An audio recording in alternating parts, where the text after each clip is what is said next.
Joint Development Control Committee taking place on Wednesday, the 23rd of April, starting at 10 o'clock.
Live.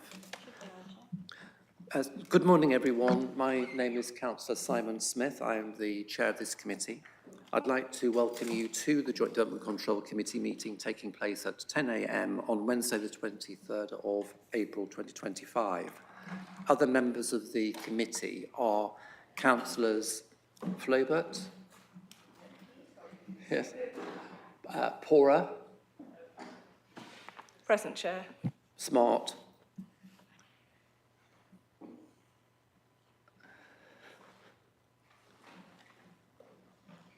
he's here, and Thornborough. Present, Chair. Representing South Cambs District Council, Councillor Khan. Present, Chair. Councillor Fain. Present. Councillor Garvey. Present. And Councillor Richard Williams. We may have, thank you, we may have some late arrivals. I'll introduce them when they arrive. If we start item 4, they will, and then still not present, they will not be able to participate in that, in the consideration of that planning application. Chair, can I just say I'm standing in for Richard Stobart? So apologies from Richard Stobart. Yes. Thank you. And Councillor Garvey, you are attending as his alternate. Are there any other apologies? Councillor Bajent sent his apologies. Is that recorded? Okay. So the officers permanently at the table for this meeting are Strategic Sites Manager Philippa Kelly. Good morning. Legal Advisor Keith Barber. Good morning. And Producer Sarah Steed. Committee Manager is also delayed in the traffic. Copies of the agenda can be found on the City Council's website under Committee Meetings, Minutes and Agendas. Moving on to agenda item 2, please could councillors advise if they have any declarations of interest and also identify which agenda item their declarations relate to. Councillor Richard Williams. Thank you, Chair. It's 2. On application 4, it's a non-pecuniary interest. I just wanted to note to the committee that a colleague of mine does live in Howes Place. I've not spoken to him about this application or about anything in the recent past, and obviously I approached this with a completely open mind, but on consultation with the planning lawyer, I did just want to note that.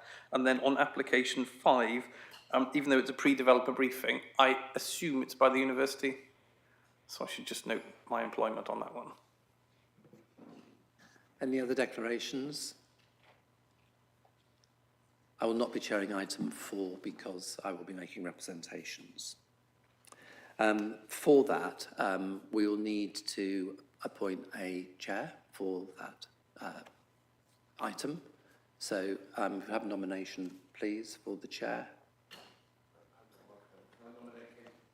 So Katie Thornborough is nominated. Is that acceptable to the committee?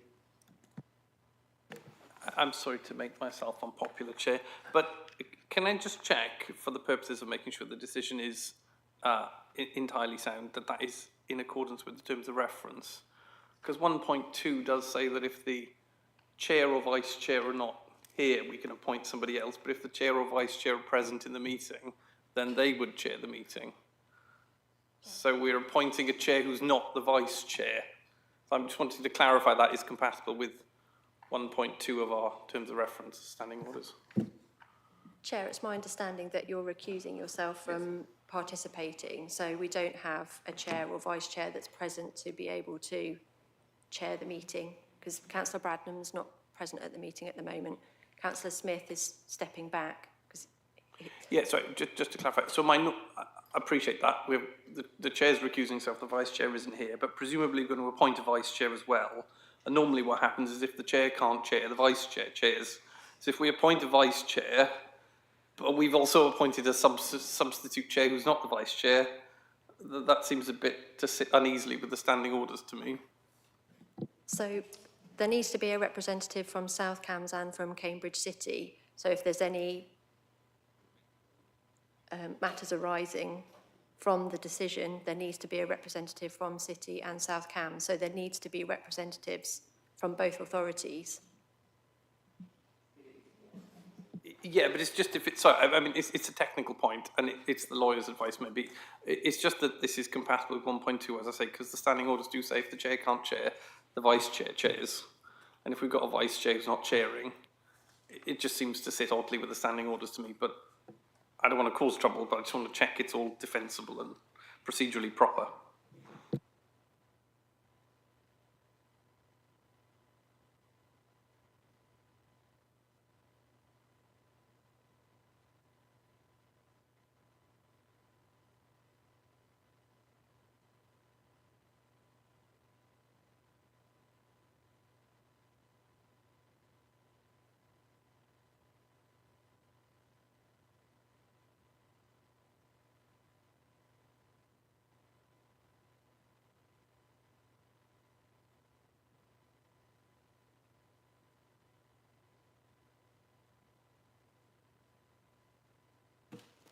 Yeah, just to come back to Councillor Williams.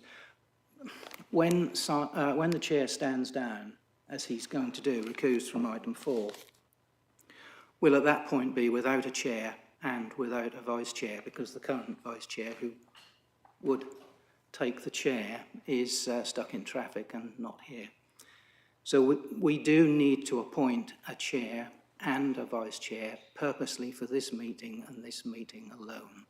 Otherwise, we would need to adjourn the meeting until either the vice chair turns up or fix it for another day. And I would suggest that we appoint a chair for the purpose of this meeting only, so that we don't need to adjourn committee.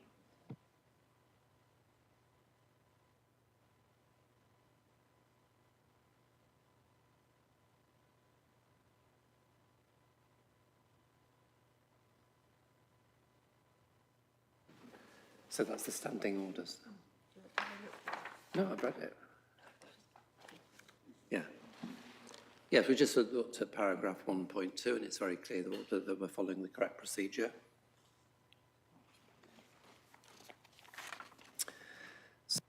Can we proceed and invite a chair for the item 4, please?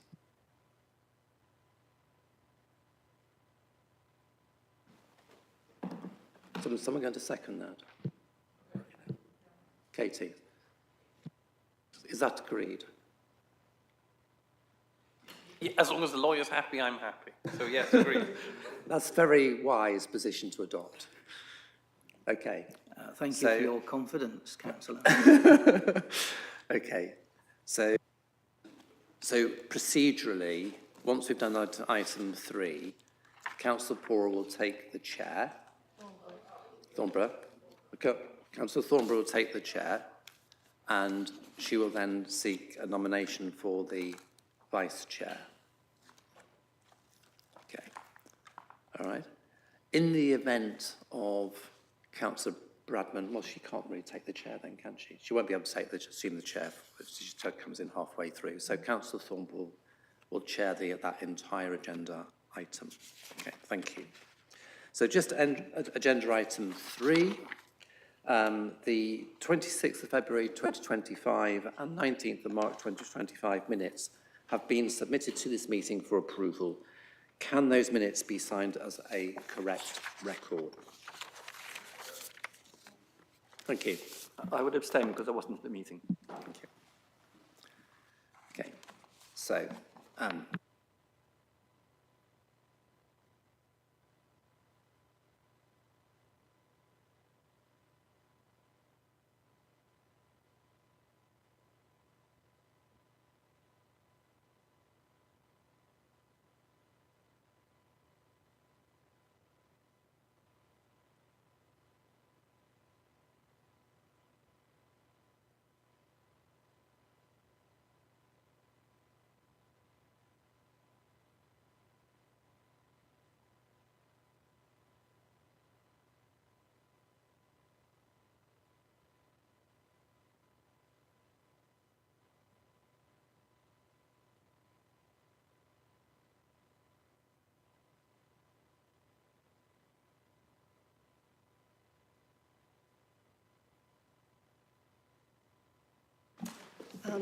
Hello, committee.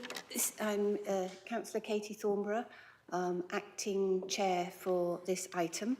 The first thing we need to do before we start this item is to select a vice chair for this item.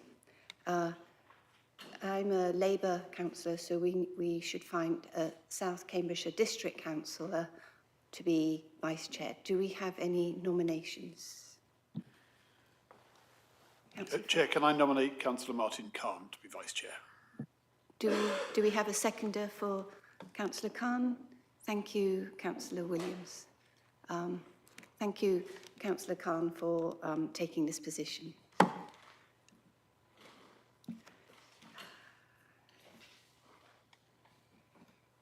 So now could John Shuttlewood, the case officer, please introduce this report?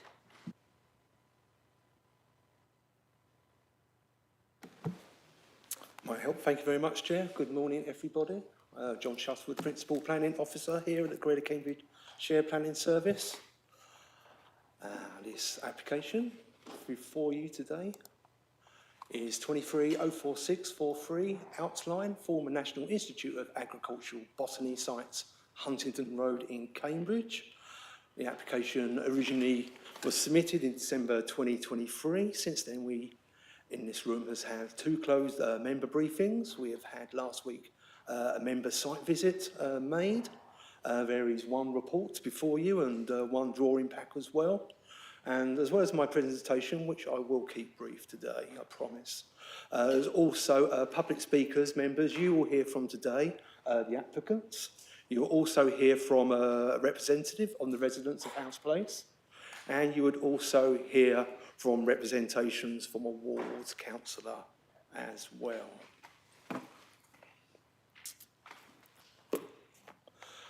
Can we just adjourn for a minute? I think Councillor Toomey Hawkins has arrived, and we've only literally had a very brief introduction from the case officer, but for you to be able to take part in this item, we'll ask the case officer to start again. Thank you. Apologies, Chair. Traffic on Madeleine Rise was awful. Through you, Chair. Thank you very much. And once again, good morning, everybody, and a special warm welcome to Toomey Hawkins. Councillor, thank you very much for being here and taking that extra special effort to get through the traffic. I'm just giving you just some time to get yourself ready there. So this application came in December 2023. We have had two closed member briefings regarding this application, a site visit last week, one report in front of you, drawing pack. We've got public speakers today from the applicants, the residents of House Place, and a representation from a ward councillor.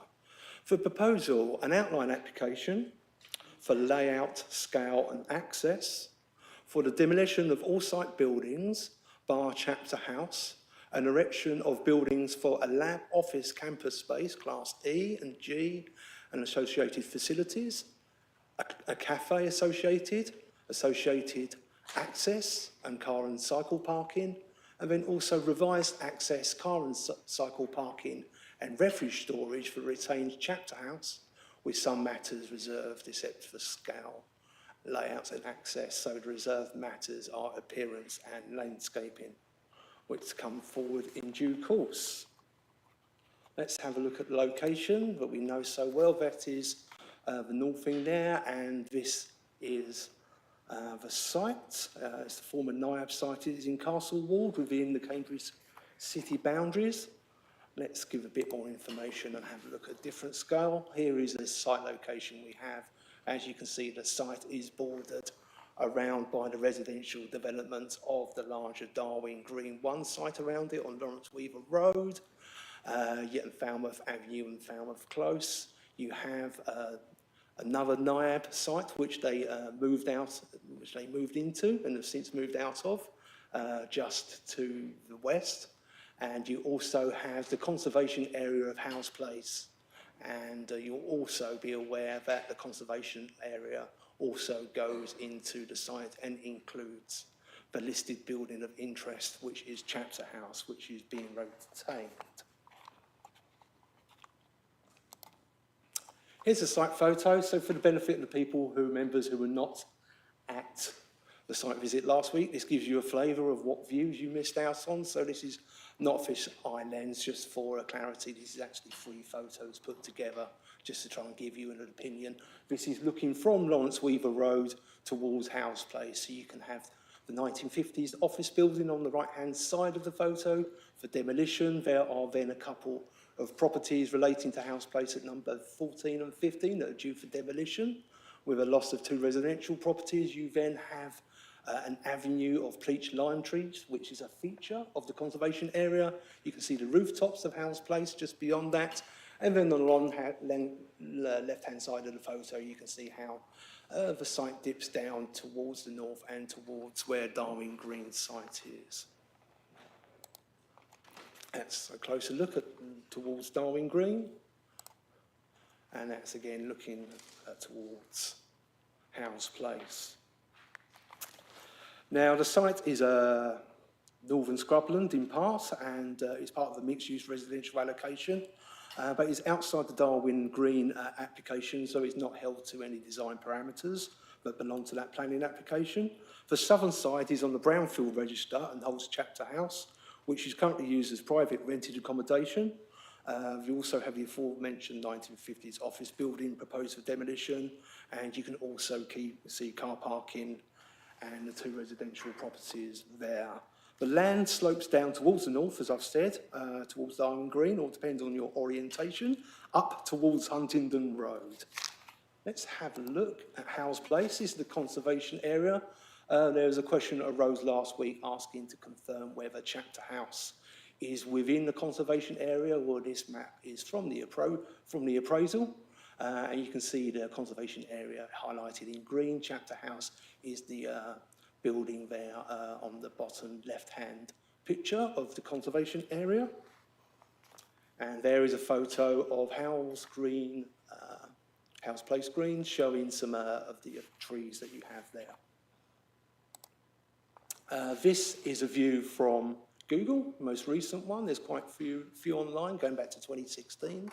That shows you one of the key features is the avenues of bleached lime trees and the road junction with Huntingdon Road and the bus stop that serves the city centre to the left-hand side.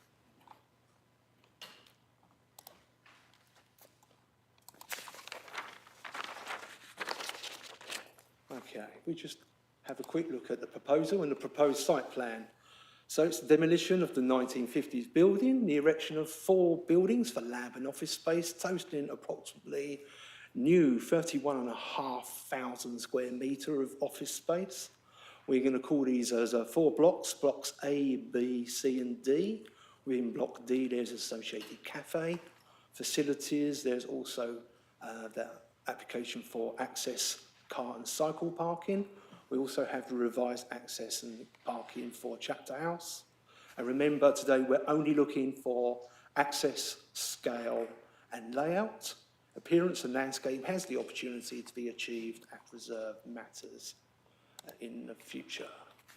Cycle connections, this is something that came out from the planning history. Obviously, we have the prior approval of Chapter House for the rented accommodation. At that point, there was a condition put on whereby, considering how Darwin Green to the north and west is going to be developed, the consultees asked for more cycle entrances into the site. As such, there are now 5 points of entry proposed from Lawrence Weaver Road to serve the commercial elements, blocks A to D, in relation to this scheme.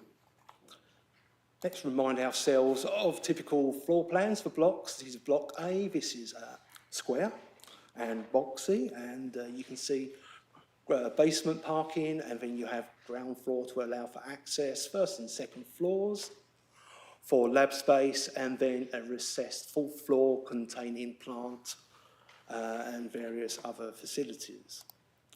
Block B is slightly different from A, C and D in that it is rectangular in nature. And you can also, on the ground floor, you can then see On the left-hand side, that there is an area where it holds the cafe.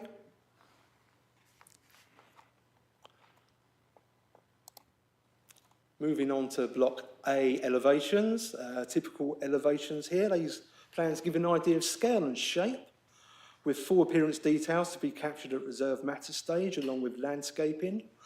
Unlike the previous application for the approved apart hotel and built-to-rent residential scheme, there has not been any pre-application discussion with consultees such as urban design, and this is mentioned in the design section of the report.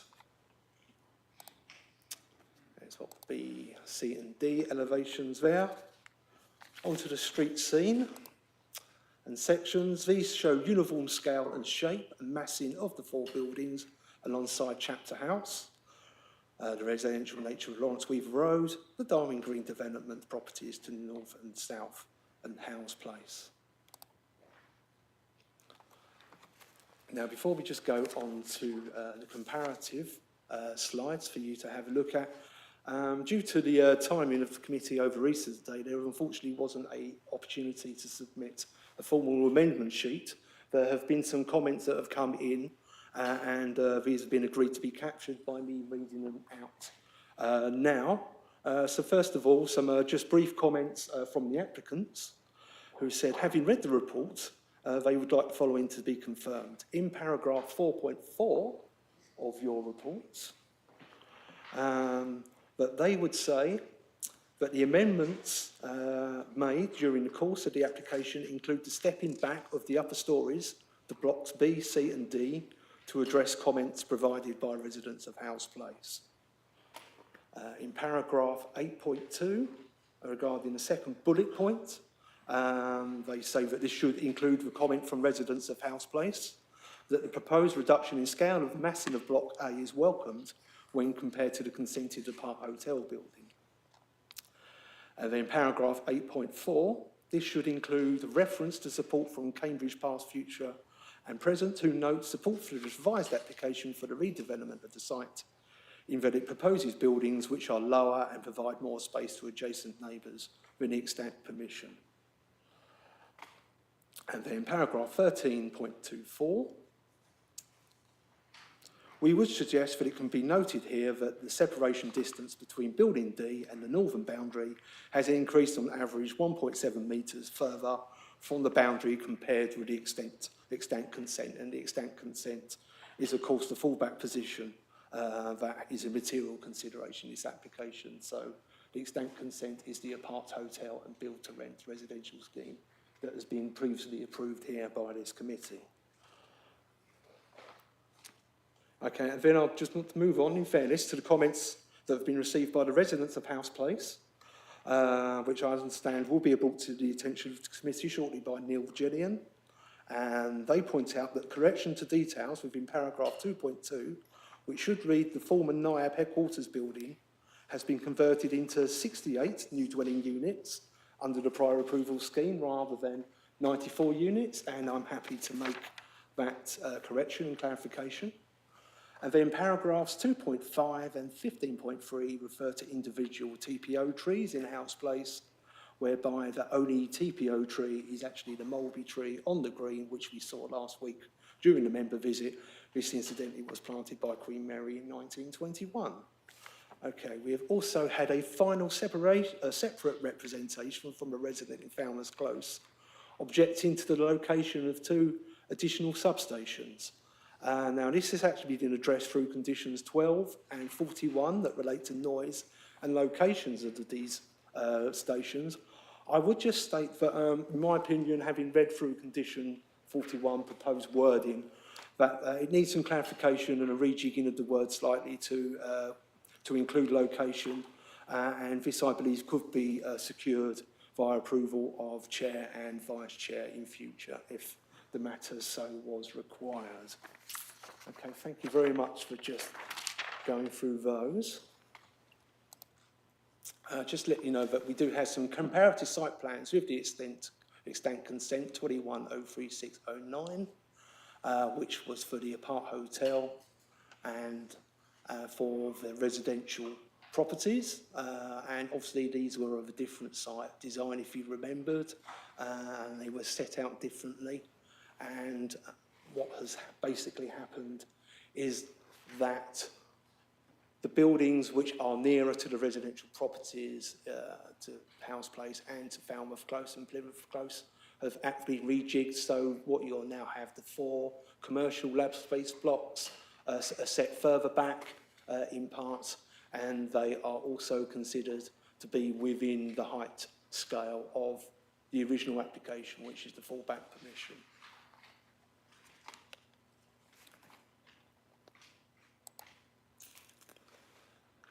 This is a scale here provided that is available on the public portal submitted by the applicants that show the comparison between the proposal and between the extant consent and what has already been granted.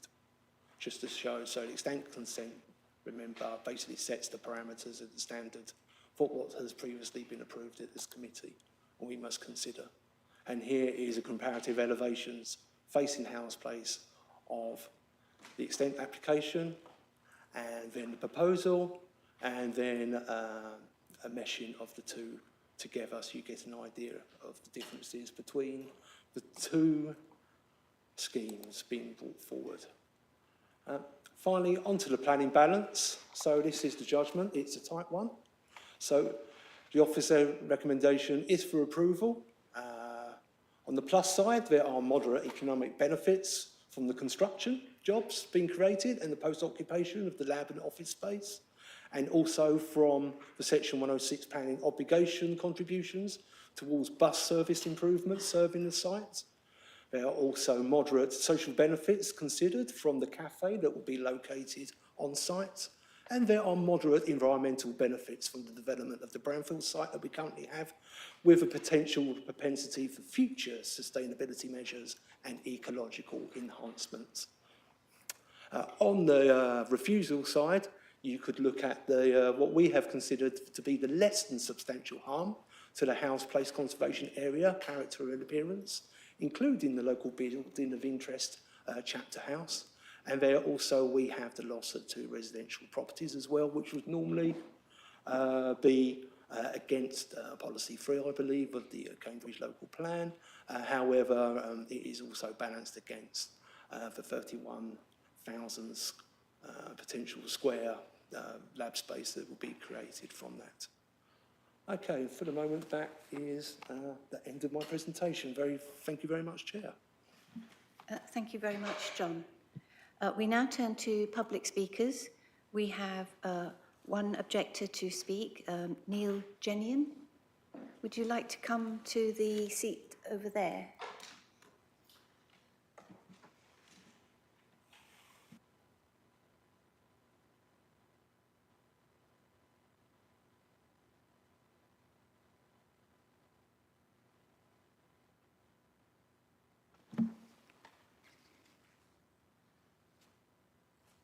If you can turn your mic on and make sure it's working, it's the right-hand button. Yeah. Okay. Mr. Jenian, you have 3 minutes to speak, and 30 seconds before the end of the 3 minutes, there will be a warning. And if you continue at that point, I'll interrupt you. Okay? Thank you very much. Thank you, Chair. Good morning, everybody. And before I start the representations, I'd just like to confirm that I'm making these representations on behalf of the residents of House Place. In our letter to you all on the 13th of April, we provided photographs which illustrate and support these representations. House Place and the former NIAB building, now known as Chapter House, are within the designated House Place conservation area. The proposed use of the development site as an office and laboratory campus is preferred by residents of House Place when compared to the uses provided under the extant planning permission. The proposed use is consistent with the previous use of the site by NIAB. We note, however, from the officer's report that the proposed development would cause less than substantial harm to the House Place conservation area. So in other words, not substantial harm, but still harm. In the event that you are minded to approve this planning application, the residents of Howes Place have proposed the inclusion of 2 additional planning conditions, which would go some way to ameliorating this harm and to significantly improving highway safety. The first planning condition would require Lawrence Weaver Road to be established as the main access to Chapter House and require the access to Chapter House from Howes Place to be reverted back to its former use by pedestrians and emergency vehicles only.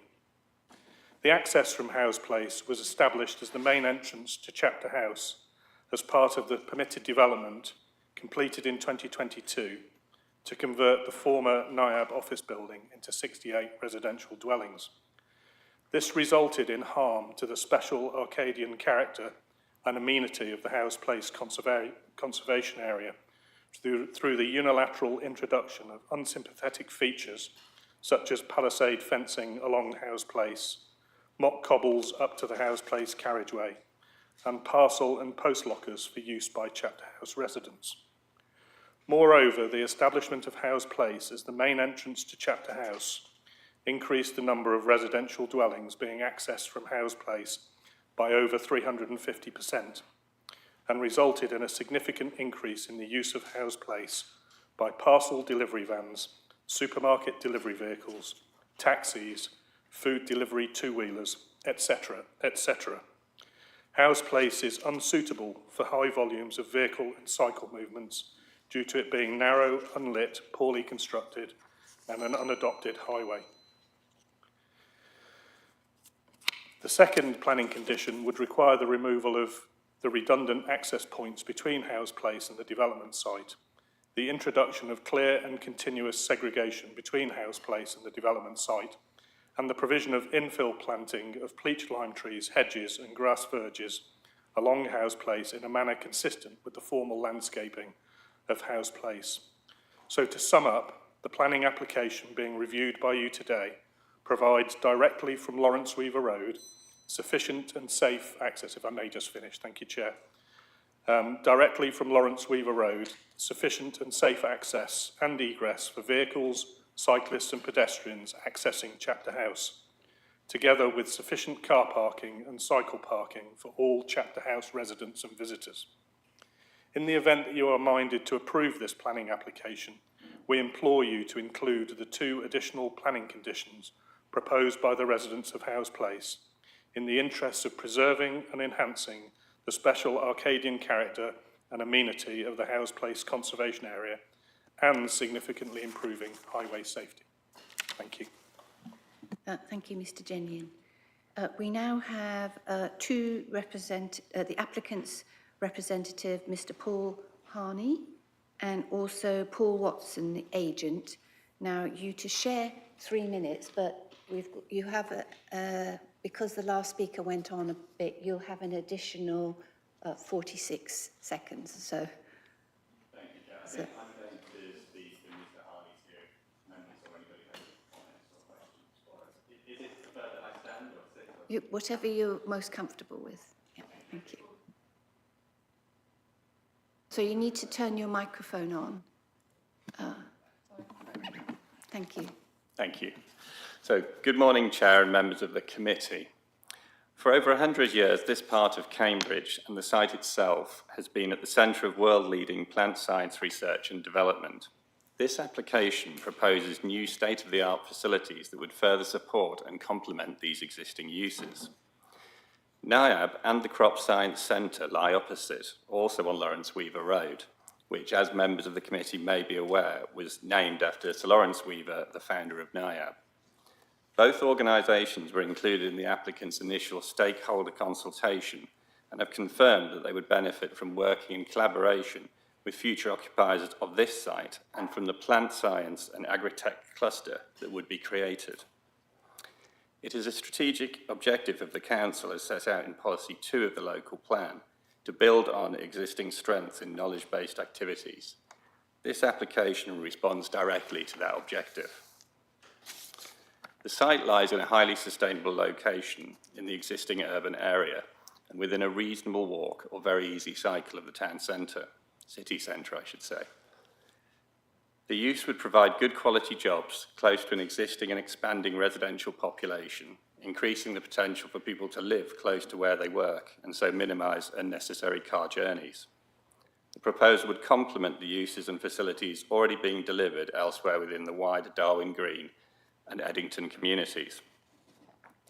The Council's urban design team have raised some concerns, commenting that the proposed buildings would appear boxy. A preference has been expressed for a finer grained design, similar in appearance to the previously approved and extant apart hotel and build-to-rent residential scheme at the site. This is, however, not a residential proposal. The buildings need to accommodate the use in an efficient and sustainable manner. The interiors must be sufficiently flexible to cater for the differing needs of and the size of future occupiers. That does not, of course, mean that the building should be of a poor design quality. The proposed external appearance and landscaping of the buildings are matters that are reserved for future consideration. The applicant intends to work closely with the officers to develop facade designs that will include variation in depth and utilise high-quality materials appropriate for the location and the intended use.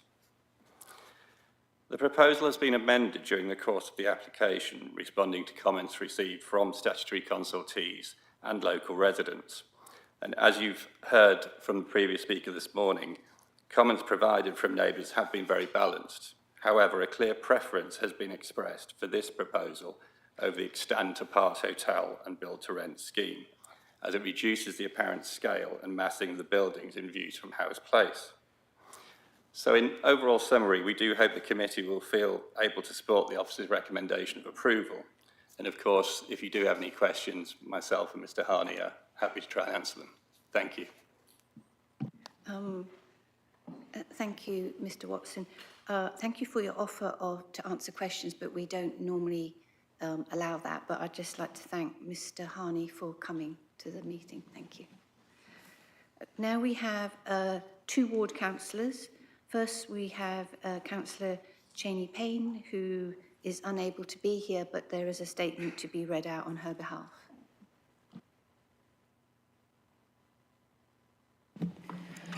This letter is to state my position regarding the application. I offer my apologies for not being able to attend this meeting in person. My employment as a secondary school teacher makes this impossible. My thanks to the Chair for allowing this letter to be read out. I support the redevelopment of the site and look forward to seeing this area be used more productively for our growing city.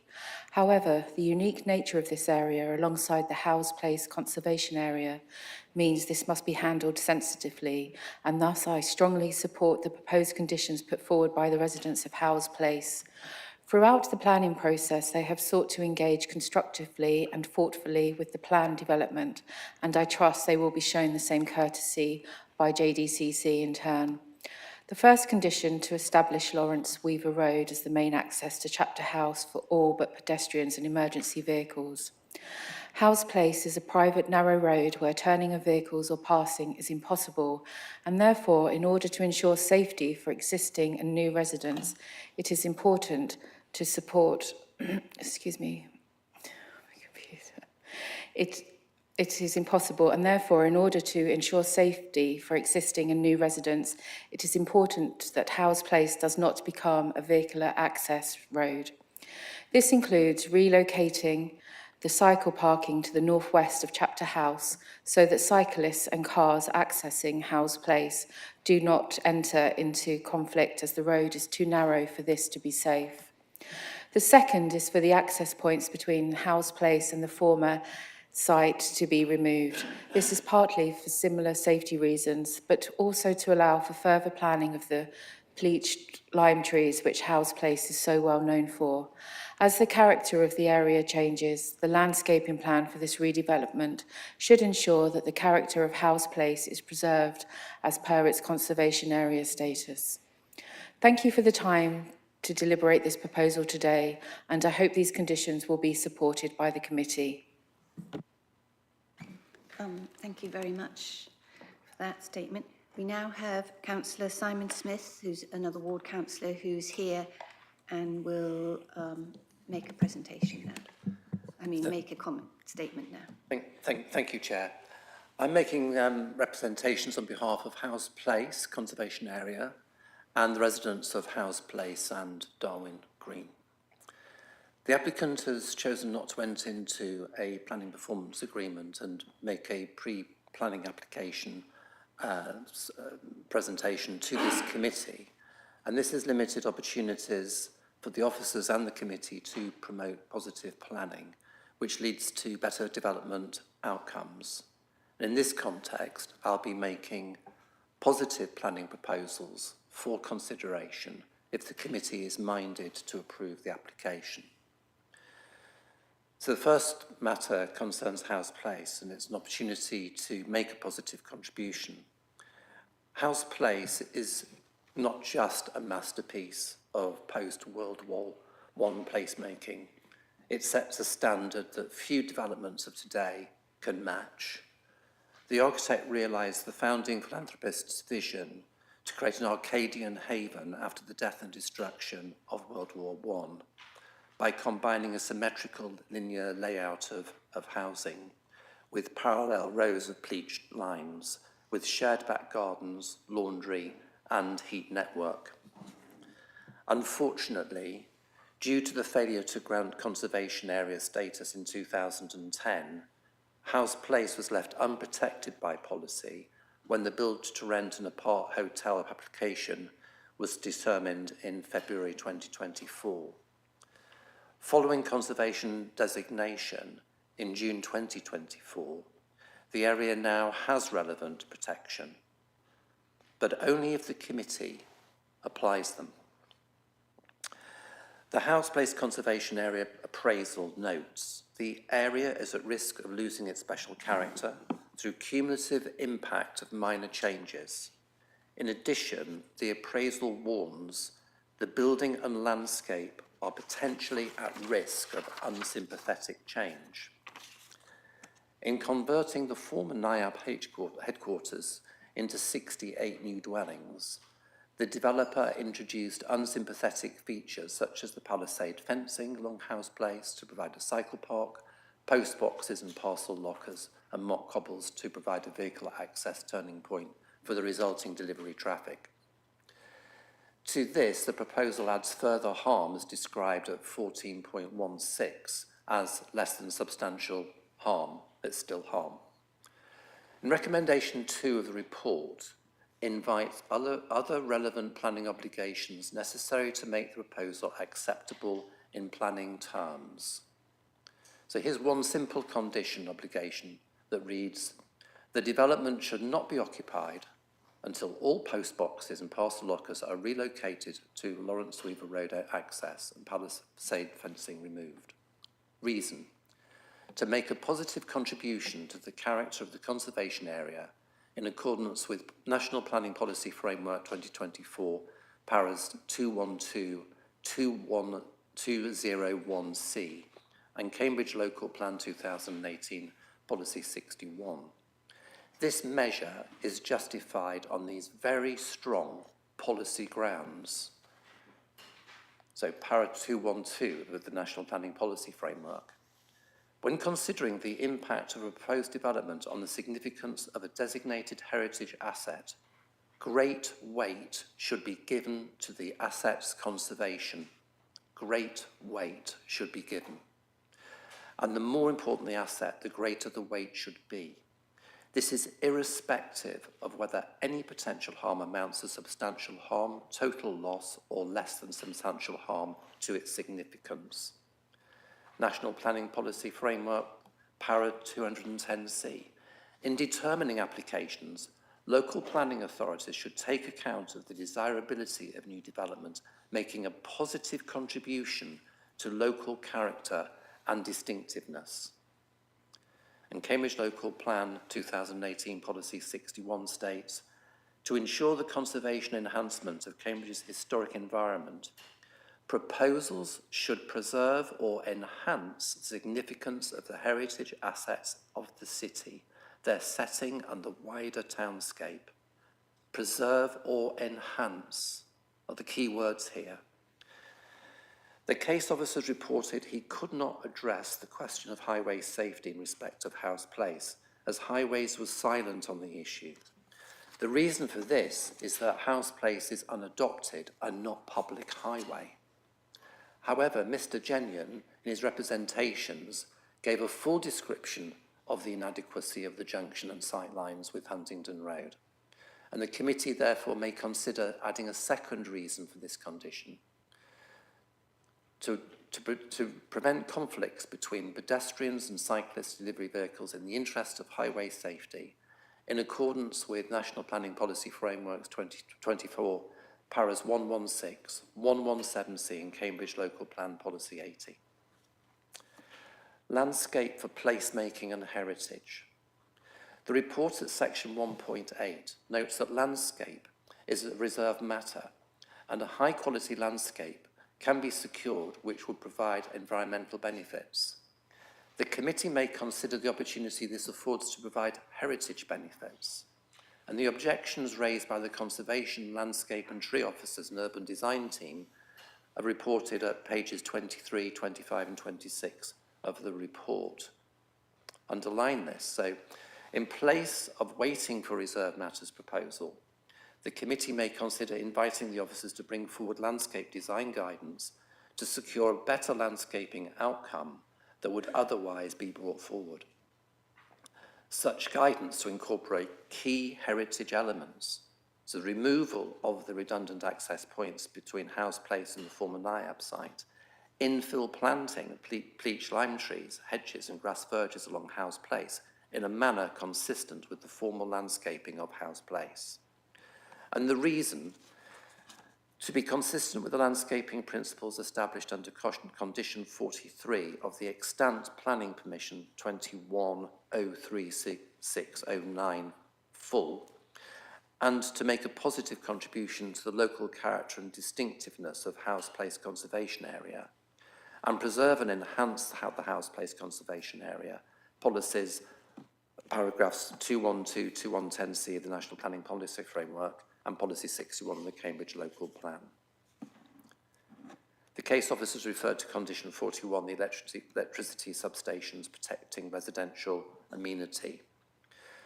Substations are sources of noise and vibration and electric and magnetic radiation and environmental risks, notably fire and soil and water pollution from oil leaks. And to protect residential amenity, the following amendment is proposed.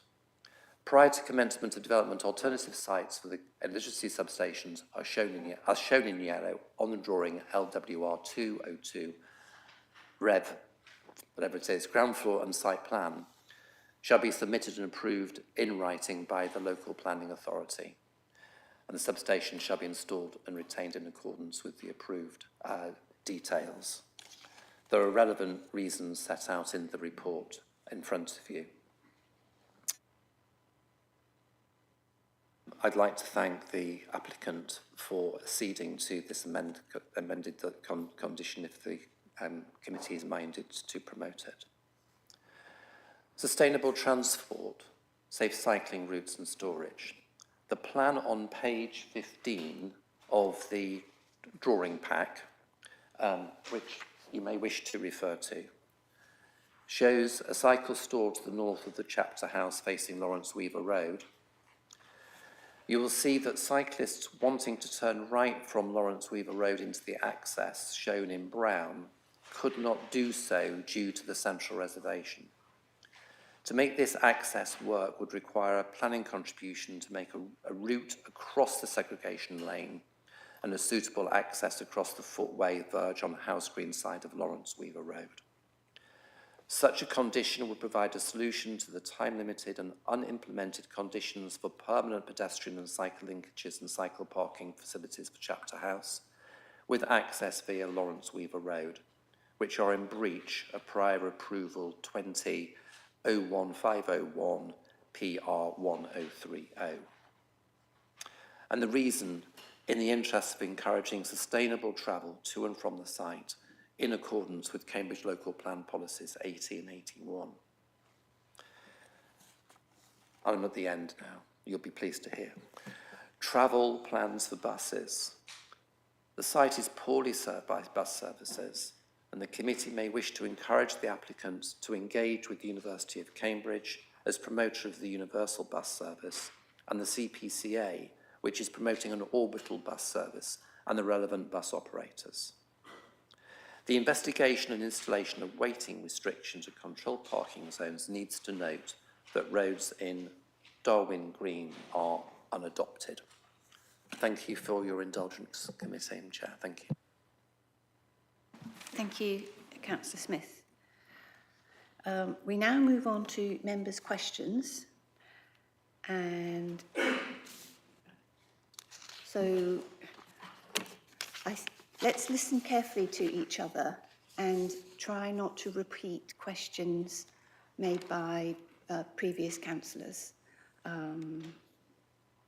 But we can, I note that there had been some points raised by the objector and also the two councillors, but I'll see how those are picked up by members now, and if necessarily, I'll come in on those points to make sure they're addressed. We'll start with Martin Smart, and then we'll go to Toomey Hawkins. Thanks, Chair. Thanks to the speakers. So, made a few notes I'll just go through. So, I note no pre-app, disappointing, speculative development. I'm not convinced about the biolabs argument. Previously, we had accommodation for people to live in. Biolabs are a very popular thing at the moment. The fact that the site was used in the past for that a similar purpose, I don't think it's about that. In terms of the MPPF and presumption in favour, at 1.5, 1.6 and 1.8. So I note that 1.5 gives only moderate economic benefits. 1.6 is mixed advantage from the CAF, which is not a big thing in my mind, and moderate weight afforded to benefits in conclusion. And 1.6, loss of 2 residential properties. 1.8 also, I'm getting a bit confused here actually. So 1.8, the scheme will bring about moderate environmental benefits, so not a lot. And 1.7 was the one it's not in those three, but also noted separately in terms of design, layout and scale, neutral weight. So going on, objections from consultees, conservation officer, 7.5 to 7.7, less substantial harm to heritage assets. I think that's quite significant. Also note that the landscape officer is 7.16 to 7.18, especially 7.17, where the landscape officer lays out an argument which I find quite strong in terms of the problems with this application. Also, tree officer 7.23, 7.24. Also, finally, urban design team 7.25 to 7.30. To paraphrase all of that, significant urban design failings in this application. In conclusion, I find the scheme poor and not good enough for this site. I'm especially concerned about the damage to the heritage assets, as has been laid out by others. So at the moment, I won't be voting in favour of the scheme unless I hear substantial arguments to the contrary by other members. Thank you, Councillor Smart. There was no question in that statement. Well, no. I think, as you know, we often make rhetorical statements, and that was that. Thank you. We'll have Councillor Hawkins, then Councillor Richard Williams, then Councillor Porrer, and then Councillor Khan. Right. Thank you, Chair. I will ask questions. First of all, it is disappointing that the applicant did not engage with officers. I think I will always say this, you should. This is very disappointing, whatever the outcome of this discussion is today. Perhaps I will ask, why did the applicant not engage in pre-app discussions? Secondly, thank you, obviously, for the site visit that we had. Definitely very insightful. Listening to the residents of House Place, if I'm right, the proposed conditions, have this been discussed with the applicant? I think I heard Councillor Simon Smith say something about applicants agreeing to something, but I wasn't clear what it was. If you can clarify that, please. Thank you. Before we go, I think we'll take two more members, if you don't mind. Case officer, John, and then we'll come back. Yeah, so we'll have Richard Williams. Thank you, Chair. Actually, my question follows on from that, and that is a question about the suggested condition from the residents about moving the access to Chapter House. I wanted to get clarification from officers that it was possible for us to do that. I know it's within the red line boundary, but given it, in a sense, is a separate development, I would welcome some clarification on the extent to which we are able to impose that condition. Thank you. And Councillor Porra. Thank you. I was about to ask what Councillor Williams has just asked because it's unclear. Again, it is really disappointing about the lack of pre-app. You know, there are some really positive things here. You've got good water reuse. Those kind of things are positive. There's fewer trees removed. But I feel it could have come forward with a lot of these sharp edges knocked back a bit if the applicant engaged with pre-app. And I would certainly urge them to consider that for reserve matters, because I think a lot of the issues relate to the kind of potential boxiness of the massing. So I wanted to ask the officer, obviously you say in the report that under reserves matters we will have some control over the kind of the final design of these blocks. How confident are you that that can come forward in an acceptable way? Because I must admit my confidence is slightly dented by the lack of pre-app. Because I have to say at this committee we have some real successes where applicants have been through pre-app and we've had a chance to discuss this before it comes to a position where it's on a table and we don't have a choice. I wanted to ask about, as I always do, cargo bike parking. I don't think it's mentioned in the report. And things like in the cafe, whether the applicant is considering a changes places toilet, or at least hopefully a disabled accessible toilet and a feeding room perhaps. I wanted to ask the officer, how much weight does the recent conservation area designation give us, particularly I think in relation to that question around Chapter House and the impact of deliveries that obviously we probably couldn't give quite so much weight to when it wasn't a conservation area, but obviously this is a new application, isn't it?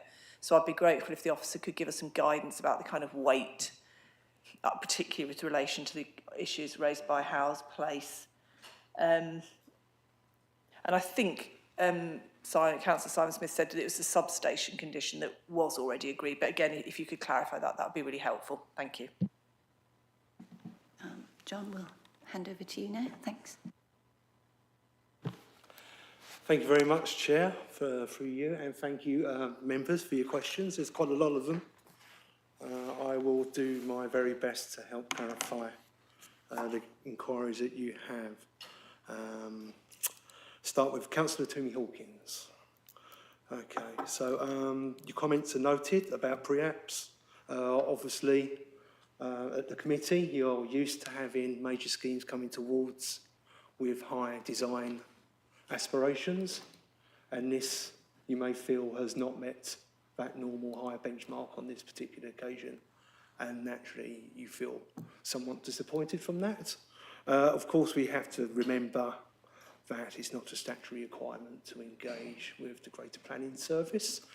We have a fantastic urban design and conservation officers with excellent comments that they can make to help improve schemes and add value to the schemes in terms of land value and also the benefits that it gives to our communities.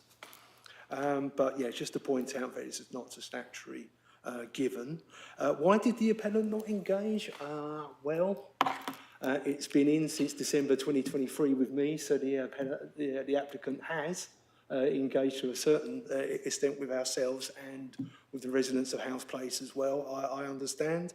And so amendments have been made, but I cannot give you a reason why the applicant did not engage in a pre-application. All I can say is that they previously engaged during the pre-app for the Apart Hotel and for the build-to-rent scheme, and they considered that the information gleaned that in those schemes were considered enough to basically rely on the fallback position where this application largely relies on. And so they are using the parameters of the scale of the previous permission that basically hold all us up to respect a certain level of development on that site, and that is worth remembering that in this case.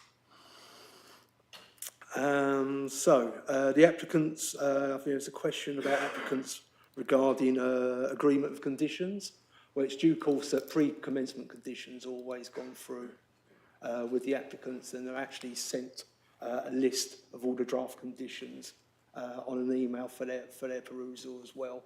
And so actually some comments have been made on the pre-commencement conditions.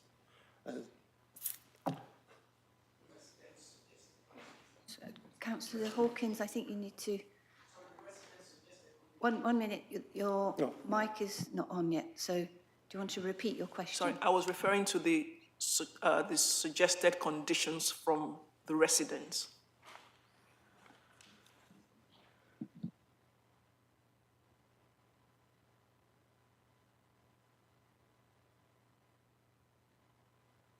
Do you want me to do you want reminding what they asked? They asked for two conditions. Yeah. One was about the access to House Place moving, and removing redundant access on House Place. Is the councillor asking me just to comment on those proposed conditions that have been put forward? I'm asking if the applicant has seen those, if it has been discussed with them, and what they think about it, if it's possible to do.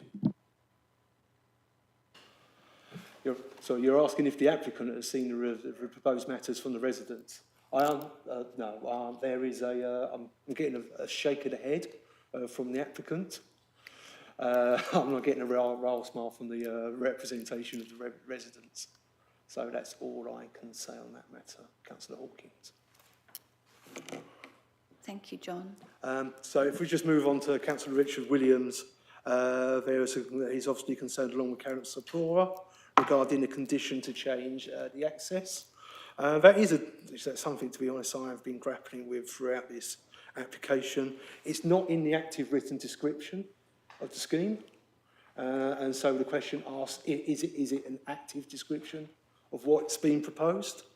We also have to remember that there has been historically an existing access of some sorts between Chapter House and House Place. And the question is whether the proposals to basically shore up that access, which has been there, and basically take down the palisade fencing that has been introduced in the cobbles, one presumes, and the cycle parking, and put them on to the western part, whether that can be achieved or not. What I would say with regards to that is that, in my opinion, it's not relevant to the scheme because that's up for debate today, simply because this is an existing arrangement. It's not something that's been proposed. And actually, it's historically been there. You can go on Google Street View and see it for yourselves. I would also take the opportunity now to basically talk about highway safety and basically the representations made regarding whether the introduction of the post boxes at that location and any additional traffic feeding those boxes, what harm they cause to highway safety. The question is, well, look at the previous apartment application, first of all. You actually did give planning permission for vehicular access to serve the Apart Hotel down House Place. I think I'm correct on that. You also have the existing traffic serving the residents of House Place as well. And obviously you have the traffic movements up and down there. You have visitor parking. You have the residents of House Place, very own delivery drivers themselves turning up, and home shopping deliveries as well. And so there's already existing traffic flows up and down. And so the question is, you know, what additional highway safety element or harm is there? As I'm not a highways consultant, so I couldn't tell you. I've not sat outside in my car for any period of time. You've had representations from the residents of House Place saying there has been an increase, but I'm unable to quantify what increase there is as part of this report today. Also, Councillor Pora talks about the final design and what certainty can there be that good design will come forward and will prevail as part of any reserve matters. The answer is only an aspiration. We would again ask the applicant for the reserve matters, whoever it may be. First of all, I would ask them to come forward and engage in pre-application advice at reserve matters stage and see, following the comments made at this committee today, whether this would be something they would consider. But ultimately, I don't have a crystal ball, Councillor Pora, so I can't tell. I don't have precise details for the cargo bike parking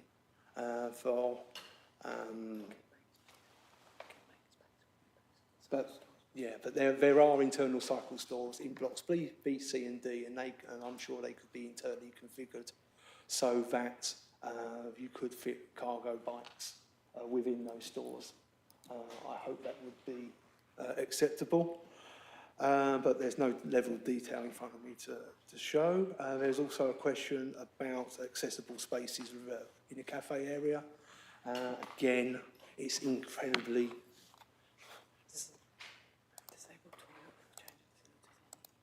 There's a disabled toilet with changing facilities, I understand, in that area. So if that answers your question. Then the weight of the conservation area appraisal. Now, we must remember that the conservation area was approved in early 2024. This application came in December 2023. So that time will have doubts. But the appraisal does actually talk about issues about the current application that has been put forward. And I think you have to ask the question that yourselves today, does this application, is it a better scheme regarding House Place than the one that has been previously approved for the Apart Hotel? I think that's something that you have to ask yourself in relation to that. And there's also a question about the substation. Naturally, I'm happy for wordings of a substation condition to come forward that secures a suitable location for the two additional substations that are suitable to all parties concerned. Thank you, John. I think the Development Manager, Philippa Kelly, wants to make a comment. Thank you, Chair. I just wanted to make a couple of points of clarification further to John's very thorough responses to those member questions. Firstly, on the matter of pre-app, just to observe that one high-level meeting to discuss the principle of this development was engaged with the applicant. Further engagement through the PPA process was encouraged at that meeting, so the detail of the development could be discussed in more detail prior to submission, but that offer wasn't taken up by the applicant. The applicant preferred instead to rely upon the fallback of the consented scheme, which John has explained. An observation about the proposed condition 1 from the residents, if I may please. So the proposed condition to establish Lawrence Weaver Road as the main access to Chapter House and to limit access to Chapter House via House Place. I just wanted to give some context in terms of how we apply our planning conditions. The NPPF advises that local planning authorities should consider the use of planning conditions to make unacceptable development acceptable. But the access situation to Chapter House is an existing situation, and it's difficult to see how it would be reasonable to secure this condition through this development proposal, because it wouldn't fairly or reasonably relate to the development to be permitted. So I hope that helps in understanding the context. Thank you. Thank you very much. Now we have Martin Kahn. I just wanted to set up, the thing that worries me is to know exactly what is fixed in this outline application, because it's more than just a site. You've got some additional features which seem to be fixed, and some matters which are obviously will be dealt with by reserved matters. So I really want some clarity in terms of the buildings, how much is fixed and how much is actually available to change during the late to reserved matters, because I'm not really clear about that in terms, and the same in the landscaping and so on. And the second matter I would like some clarity on, it's probably not, I don't know how much it affects the decision, but I just thought it's useful to know. To what extent is the use of the site an existing use and therefore would not require planning permission? And how much does it actually require planning permission for the change of use rather than the buildings that you're building? We don't have any other hands at the moment, so you could go to John for those. Thank you very much, Chair. Okay, thank you for your comments. Councillor Carl, any questions? Okay, fixed. Let's have a look at elevation very, very quickly. So in terms of what is fixed, you have the layout. So you have the 4 blocks, as it were, and remember, 4 blocks. So in terms of design, that's basically fixed. You've got the layout, so you have the road going from Lawrence Weaver Road down the middle and then splitting to the north and to the south, serving the blocks and Chapter House. So the road will be fixed. And then also you have the access points. You have the vehicle access point from Lawrence Weaver Road. You also have the 5 cycle points from Lawrence Weaver Road as well. You've got the use still of Chapter House and the retention of it. You have the demolition. That is fixed in the scheme. And then planning permission, I mean, traditionally it is basically an office lab space, and we've got previous planning permissions back in 2000s, like for permissions to be used. Historically, it's been used as a kind of an agri-tech site. It is the National Institute of Agricultural Botany, and so that is that element on there of the existing use on there. But you have all over the period of time, you have the different use classes that have been changed descriptions, and so the office and lab space is now Class E. So that's what they're applying for, and they're basically what they're applying for is 4 big boxes in effect of lab and office space. There is no end user, so we are not saying that NIAB are going to move in. We're not going to say the University of Cambridge are going to move in. We're not going to say that AstraZeneca or anything else might move in. At the moment, there's no end user defined for it. At the moment, we just have 4 spaces that can be used as office or lab space. So you've got generic use classes proposed there. Yeah, I mean, the only other thing I would add is obviously regarding the scale we're looking at is the elevations fixed in terms of height as well. So they can't come along with this application and then say, oh, we can build 8 or 9 stories because it's fixed at 3/4. But the design of the elevation is still open to completely change in terms of within the 4 height and the square and the site and the area covered. What could be built could be completely designed in the later stages. The thing that you've got is only sort of an imagination rather than a fixed. That's right? Is it? Yeah. So it's appearance and mainly, to be honest, materials. So glass perhaps. People like their office blocks to be lab spaces to be glass, don't they, floor to ceiling in places, or timber clad. It will not look, or shouldn't look, like a bunch of residential properties, simply because the ceiling to height floors are higher than a general normal modern day house would be. Hold on, Councillor Smart, is there a reason, Councillor Smart?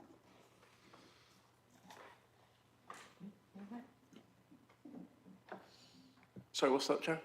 I was wondering why you had left your seat.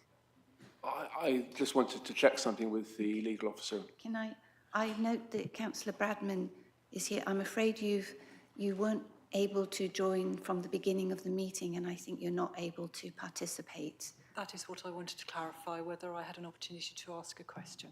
But if I don't, that's fine. I'll just double check, but I would No. I'm afraid you're not able to participate in this application. So Bradman, I think it would probably be better if you left the seating area for the members discussing this application. We'll take further questions. Councillor Toomey Hawkins. Sorry, Chair, clarification. Why is Councillor Bradman being asked to leave this area? Why? What's that? Is that in our terms and conditions of the JPCC? I think generally we just, council members who are not participating, just for clarity, they don't leave the chamber, they just sit further away from the members, that's all.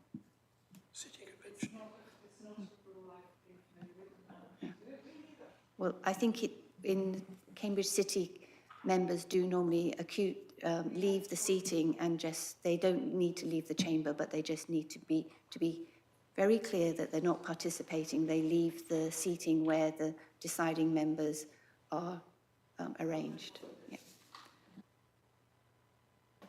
Councillor Porra, Katie Porra. Thank you. Thanks to the officers for your very helpful responses. And I take your point that obviously the conservation area came in after this application came in. Coming back to the pre-app, my main concern with this, I do agree that I'd struggle to find reasons to reject it, but I have real concerns that when it comes forward as reserved matters, are we going to get a decent design? I would hope so, because you're not going to be able to sell it to people if it isn't. But I do wonder if we could add at least an informative, mentioning the quality panel, which I see comes up, and pre-application. I'd also like an informative about cargo bikes. I believe our policy is 5%, but actually for a car-free kind of area like this, with good public transport, where I hope the applicant will be wanting their workforce to live nearby, you need to have more than 5%, because people will not drive, they will take their cargo bike and they will end up littering the public spaces with them. So again, we can't enforce it, but I would urge the applicant to consider that. And the chapter house issue is frustrating, because I think I agree with the officer, it's sort of out of the scope of this. And this is one of those things, if we'd had the chat at pre-app, we might have been able to resolve this before it got here. But again, I don't know if we could even put an informative about whether that could be something they might consider when reserved matters comes forward in tidying up that area. Also, picking up the residents' concerns about Howells Place, is there any means we could have some note, possibly, I don't know whether it be condition 2, which is the only one that seems to refer to reserved matters, about a future landscaping strategy that would explore cutting off redundant access points? Because obviously with the previous residential, there were, my understanding from the plans is there's a road inside the site, so the other side of Howells Place, but then there's potentially some the black dots in the hedgerows are where the access points are currently. But I think having a landscaping coming forward with reserved matters that would at least consider whether some of those could be filled in if they are redundant would be helpful. And again, in condition 2, which does refer to reserved matters, could there be at least a mention that at reserved matters we would want some attention paid to the concerns of the urban designers and people about the fact that it's very boxy and monolithic. Yeah, and I appreciate you might say no to that, but I just think for me, I can see the argument for approving this today, because in many ways it is an improvement on what was there previously for residents. It's set further back, but we haven't had any pre-app engagement, and I need some confidence that when this comes back to us as reserved matters, we're not going to end up with sort of 4 massive boxes and no finer grain that would actually make it a much more successful development in terms of our local plan. Thank you. John, before you come back on that, I've got some questions. They relate to Councillor Smith's own questions, and my question is, can these be covered by the detailed landscape scheme that might come forward? For example, the point was raised about palisade fencing being inappropriate, and positioning of letterboxes. Could that be part of the future detailed landscaping? Also, the conflict between pedestrians and cyclists and deliveries I think, on House Place. Is that something that could be covered? And then, as well as, he also raised the point about consistent establishing at this point landscaping principles. Is that something that could be considered? Thank you.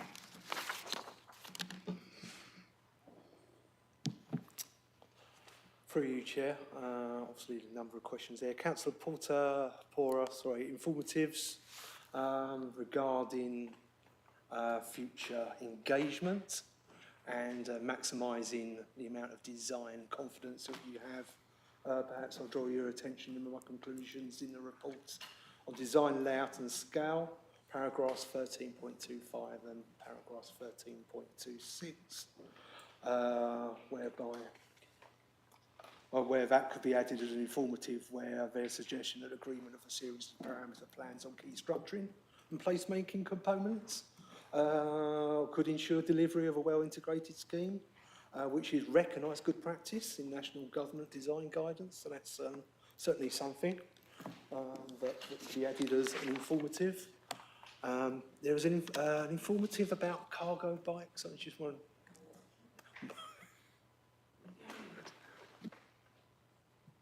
Is that okay, Chair?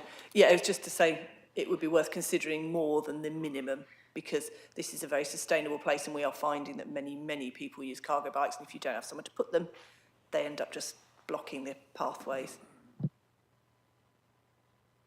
I can raise that with the applicant, regarding any additional space and design of any additional cargo bikes. Obviously, it would have to be in line with our cycling SPD that we have for the city. There's also concerns regarding approval of the landscaping and reserve matters and how to integrate the house place residents' concerns regarding landscaping. Certainly they can be encapsulated within an informative for taking forward for the landscaping. But if I was the applicant, that was certainly something I would strongly consider, basically in order of, any benefits to any, to the scheme for the landscaping and taking onto account the Red House residents' views and opinions would be beneficial. And indeed, just a general point, as the delivery manager has set out already, conditions, there are 6 tests that conditions need to be met. And so far, we just have to be careful when we put in any additional conditions today or any time in the future. They need to be relevant to the scheme. So any a wish list, for example, for the removal of palisade fencing and post boxes need to be considered whether it is relevant, proportional, whether it could be achieved. The palisade fencing is interesting because I think it is actually set behind hedging. No. So it's in front of hedging. So it's, I know certainly you can see them at a certain angle. The question is obviously how much do they affect the nature of the street scene and the character of the conservation area when you walk up and down House Place. And you need to take that into account to consider where that can be conditioned or not. But my main point is that that area is kind of not active to this application. So on that basis, I want to say it's outside the realms of any it's not potentially possible to add any conditions regarding that on this occasion. Just have Councillor Philippa Kelly's going to come in. Thank you, Chair. And further to John's response, I just wanted to sum up the number of informatives which potentially we could add to the recommendation should members be so minded. We could include informatives encouraging additional cargo bike provision beyond the policy provision. We could also encourage pre-application engagement as part of any reserved matters application dialogue. We could also include an informative regarding the future landscaping strategy, setting out the matters raised by residents in terms of closing off access points, boundary treatment, and the like, in the interest of good placemaking. Members may also feel that the RMA application, the reserved matters application, would need to come back before them to committee, just to add that extra layer of comfort, and that's certainly something that we could do just to provide that additional level of reassurance in terms of the quality of the proposals of that next stage of the application. Thank you.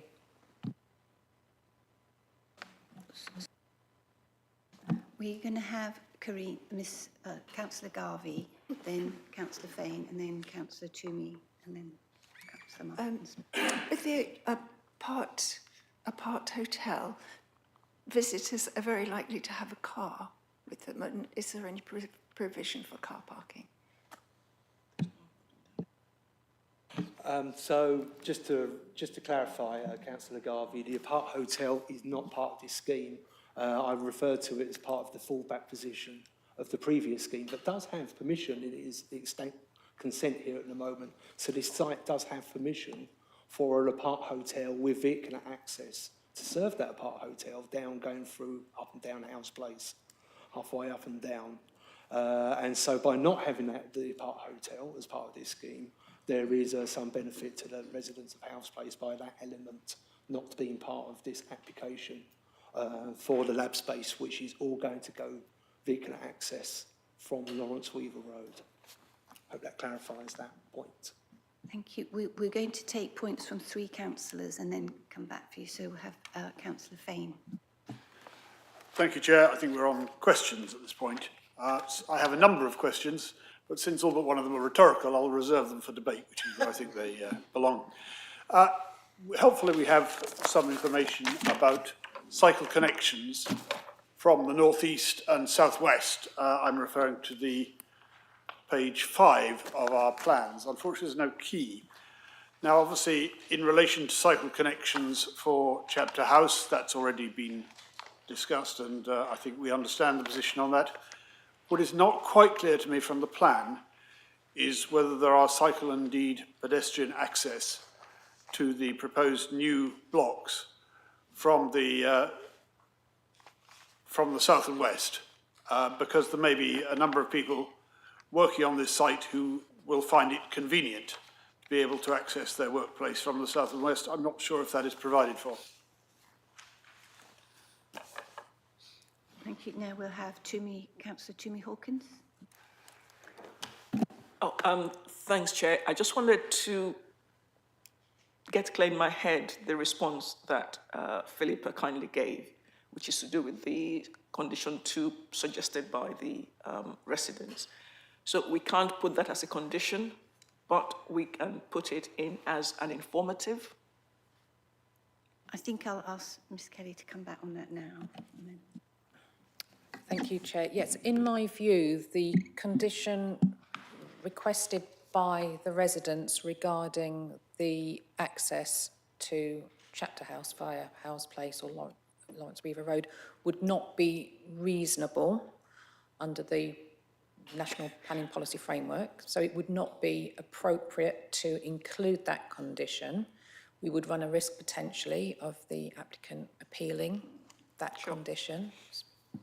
So no, my professional view is it would not be reasonable to secure that condition through the permission, but we could include an informative encouraging the applicant to consider the wider issues of access through the site as part of the landscaping strategy that will be needed to be submitted as part of the reserved matters detail following approval of the outline application, should it be approved.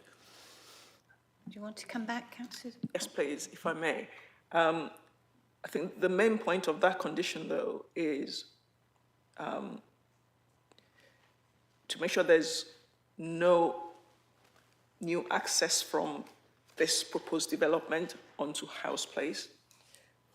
Redundant access points. There are redundant access points. The idea is that none of that actually gets put into the current proposal. If that's the case, then why can't we include this as a condition? Two different matters. So the redundant access points, yes, they can be considered as part of the landscaping details, but they're wider across the site, those redundant access points. Yep. The issue about Chapter House access is separate from that. Does that help? was reading this condition 2 as just being for those redundant access points. Okay, thank you. Okay. We still have Councillor Fane's questions. I think we'll deal with those now with John, if you could deal with them. Through you, Chair, thank you very much. Councillor Fane, a simple solution is regarding cycle access from south and west and from the city centre, I confirm. The poor cyclists are going to have to make use of the dedicated cycle paths coming up Huntingdon Road, but then they will have to turn right into Lawrence Weaver Road and go down Lawrence Weaver Road, again using the dedicated red tarmac cycle lanes, and then turn right into the site from there.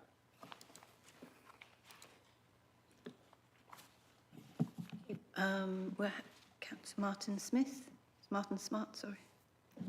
Thanks, Claire. So 3 things. So just to pick up on bikes first, as that's been talked about. So cargo bikes and bikes generally, it's quite right we talk about that because we are the biggest cycling city in the UK and it's important to this scheme. So on the site visit, we saw the current cycle parking arrangements, which were awful, decrepit building, falling down, cycle racks not seemingly fixed to the ground as far as I could see. Perhaps the case officer could just comment on that arrangement and how that plays into our consideration of this scheme. Second point is, more importantly and more strategically, I've said before, but just in case we've forgotten, Cambridge is very much a global city. We generally expect and get the best in terms of quality of items coming forward. I've said already, I don't feel this is one of those. However, when they do come to our planning committees, we have a chance to influence the quality of approved applications, you know, assuming they don't get called in by the Secretary of State or otherwise. So we have a chance here to make a difference. I'm getting to the question. So just picking up on the comments I made earlier, which were quite general, but I just want to read out a couple of sentences. So in terms of what the landscape officer says, the proposed development has not provided any justification for its appearance, scale, mass, form, and external spaces, and does not appear to consider the wider city context into which it has been placed, therefore is unacceptable in landscape terms. And in the urban design scheme, I could pick out any number of statements from that set of points, but the one I'll choose is the proposed large formats and massing envelopes will form boxy, incongruous forms within the finer grained residential context and will dominate and compete with the old NIAB headquarter building and loom over Howes Place, both of which are designated heritage assets, BLIs, so that's buildings of local interest. So my point and question is for the case officer, and you know the diagrammatic on the presentations shows a set of scales, and we talk sometimes about on-balance decisions, which are those decisions which the case officer feels only just go one way or the other. Is this an on-balance decision? Would you like to address those points, please? Thanks. Thank you, Chair. Through you, Chair. Let's answer the last question first. It is an on-balance decision. It is tightly balanced. It's an analogy of a football match. A good scheme that come forward might be described as a last day 5-0 win, but this could be seen as a scrappy, dour 1-1 draw with a late-minute winner going in off a defender's legs, wrong footing the keeper. So that's in plain terms, that's how you could see it's a tight decision. In theory, it could go either way, and obviously it's a subjective case officer's decision at the end of the day. So that's certainly a recommendation. That's something for yourselves to consider going forward.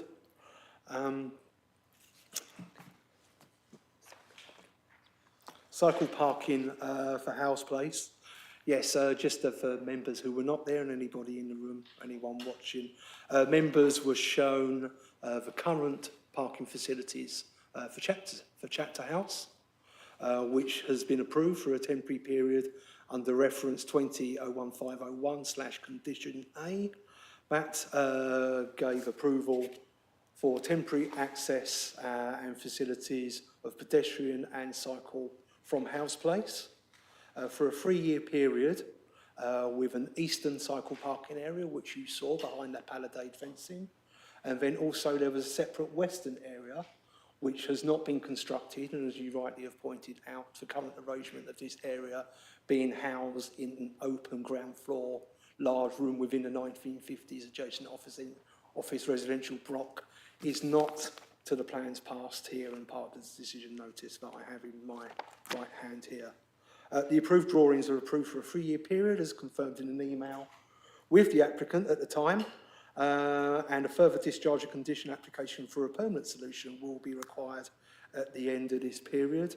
And the decision was 25th of October 2022, so that means that in October 25 we will be expecting, if not before then, notwithstanding, to have that forward. You also have on this scheme before you, you have an exterior cycle parking area. I'll just try and see if I can make this out. This is incredibly difficult. It's not going to be able. But basically, it's above and adjacent between Chapter House and the left-hand corner of Block A, as you can see, adjacent to Lawrence Weaver Road. There is some cycle for Chapter House. In addition, there is also, I believe, some internal parking for Chapter House on the corner of Block A as well. If I'm very much mistaken.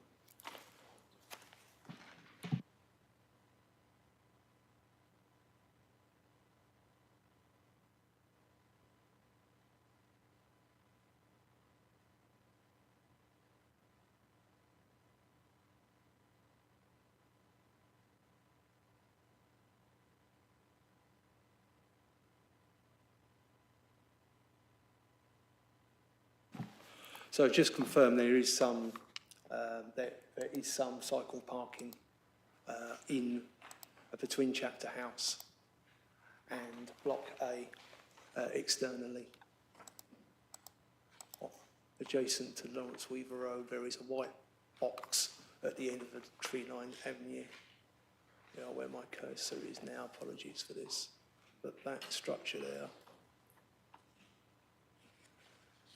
is an external John, may I ask, is that block that you're talking to for the Chapter House, or is it for these blocks, the new blocks? Through you, Chair, that is for Chapter House. There are blocks internally. There is space internally for the other blocks. So does that block, fulfil what you were talking about for the previous temporary facilities? You said that they needed to be a permanent proposal by October 2025 this year. Is this that proposal? As it stands, yes, this would be it, yes. But then again, if this application is not realised, proposal is not realised in October 25, then we're going to need a different scheme in order to cover to whatever arrangement is on place for the current residents of Chapter House living there at the moment. Or obviously, you know, if we are still in this situation in a few months' time in October. I think, thank you, I'm just, paragraph 21.10 of the report sets this out. Thank you. There were more points raised by Councillor Smart.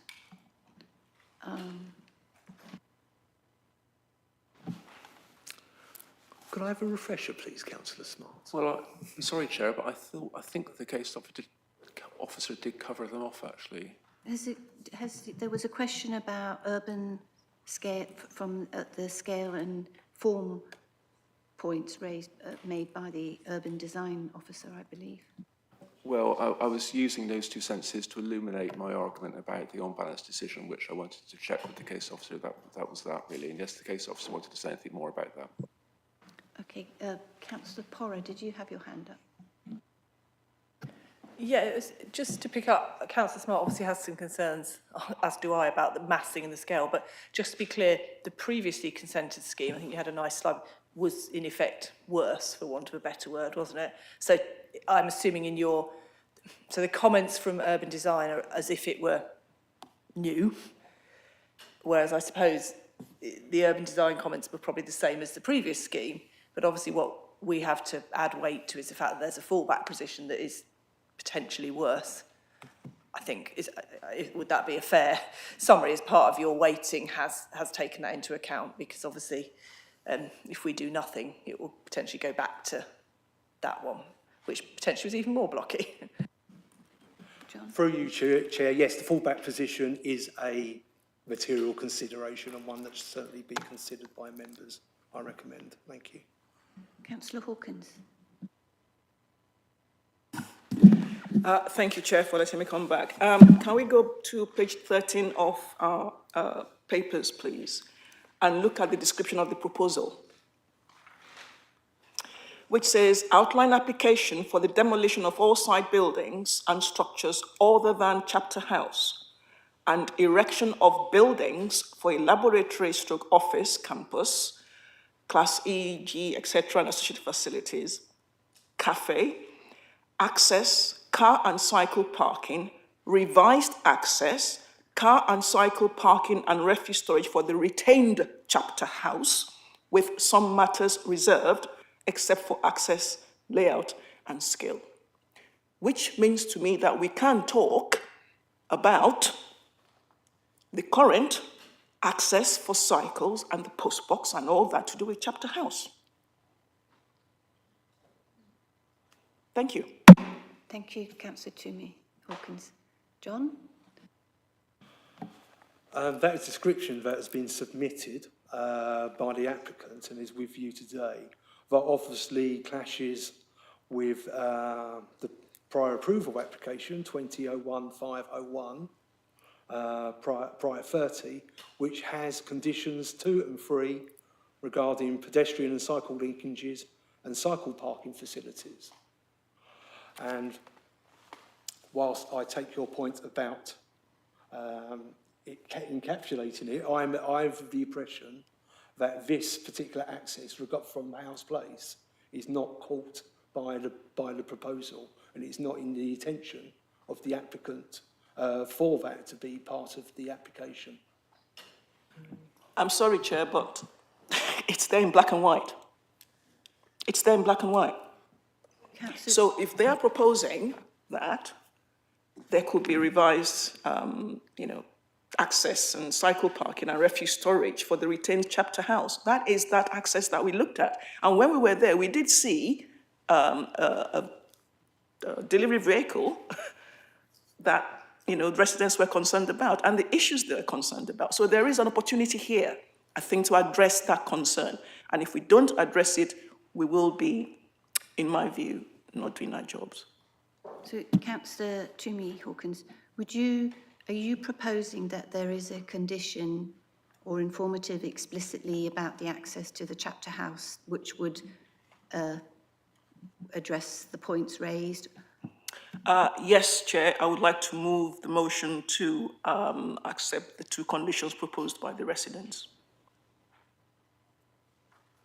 Thank you. Thank you. Now, I'd like to get the opinions of the case officer on that, and I know that there are also informatives that we need to vote whether we want to have those included in the description of what we're going to be voting on. So first we'll deal with, I think, Councillor Toomey Hawkins' important point made.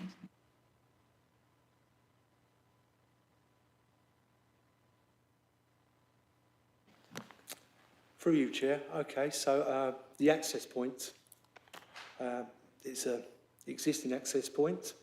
I'm of the opinion that it is not being proposed to be changed, and therefore should not be part of this. Is not part of this application, and therefore should not be subject to a proposed condition by members in any subsequent quote on it. I'm happy for a landscaping condition to be put on to regard and improve and join up any gaps in landscaping where the existing other entrances along Howes Place, serving the site along there, are. We have now 3 hands have come up. We'll have Martin Khan, Councillor Richard Williams, and then Martin Smart. I'm going to ask you again, come back to this description because it's very ambiguous, and where the commas go makes a difference. And I just wanted your clarity, some clarity on it. It says, demolition of everything except the chapter house and the erection of buildings for, and associated facilities, access, car and cycle passing, revised access, comma, car and cycle parking and refuse storage to the retained chapter house, with some matters reserved except for access, layout and scale. Now, does the access, layout and scale only refer to the chapter house? Does it refer to the whole site? Does the car and cycle, does the revised access refer to the chapter house or to the remainder of the site? I'm not clear, and I'm not sure whether we can be clear, but I just wondered what your view was. John, before you answer that, I think maybe we'll pick up these other two councillors' points. Let's Richard Williams. Thank you, Chair. It's picking up the same point. I was just going to ask the officers, I don't know if Philippa Kelly or Keith Barber could give us some advice about paragraph 55 of the National Planning Policy Framework and the rules around when we can impose conditions. I think Councillor Hawkins has got a good point about what is written in the description, but I think it would be useful to have some more detailed clarification about what exactly in paragraph 55, because it has been referred to. And finally, we'll have Councillor Martin Smart. Yeah, thanks for letting me come back, Chair. So just in terms of what Councillor Porro said about this scheme being better than the previous scheme, the Apart Hotel scheme, I think, in the penultimate point given by the urban design team, it states that the approved build-to-rent scheme achieved a convincing finer grain that created a better edge transition. So that's in reference to this scheme. So it's the contrary to what Councillor Porro stated, in fact. And just on that, I mean, there are two very different schemes delivering a different product to the site. But, I mean, it is important to bear in mind, in terms of that difference, that this scheme will have different attributes, and also that because it is a speculative scheme, so just in terms of what the Conservation Officer states, as the proposals are speculative, the plant on top of the proposed elevation would not be fixed and could be greater once the occupants have been agreed. This potential for additional height could have a negative impact on the setting of Howes Place conservation area. So it goes on, but I think I've made my point. Yeah, so, John, if you could come back on Councillor Carnes and Councillor Williams, or Philippa Kelly, will you come in? Thank you. If I could just take the point of clarity about planning conditions and the NPPF, if I may, please. So the updated NPPF under paragraph 57 relates to planning conditions specifically. The advice is that planning conditions should be kept to a minimum and only imposed where they are necessary, relevant to planning and to the development to be permitted, enforceable, precise and reasonable in all other respects. Thank you. Thank you. John, would you like to add anything more to this? I'll just answer Councillor Carnes' point about the description being ambiguous. I can see that there is a block opinion regarding the description and what it could mean from South Cambs councillors, and I naturally respect your opinion.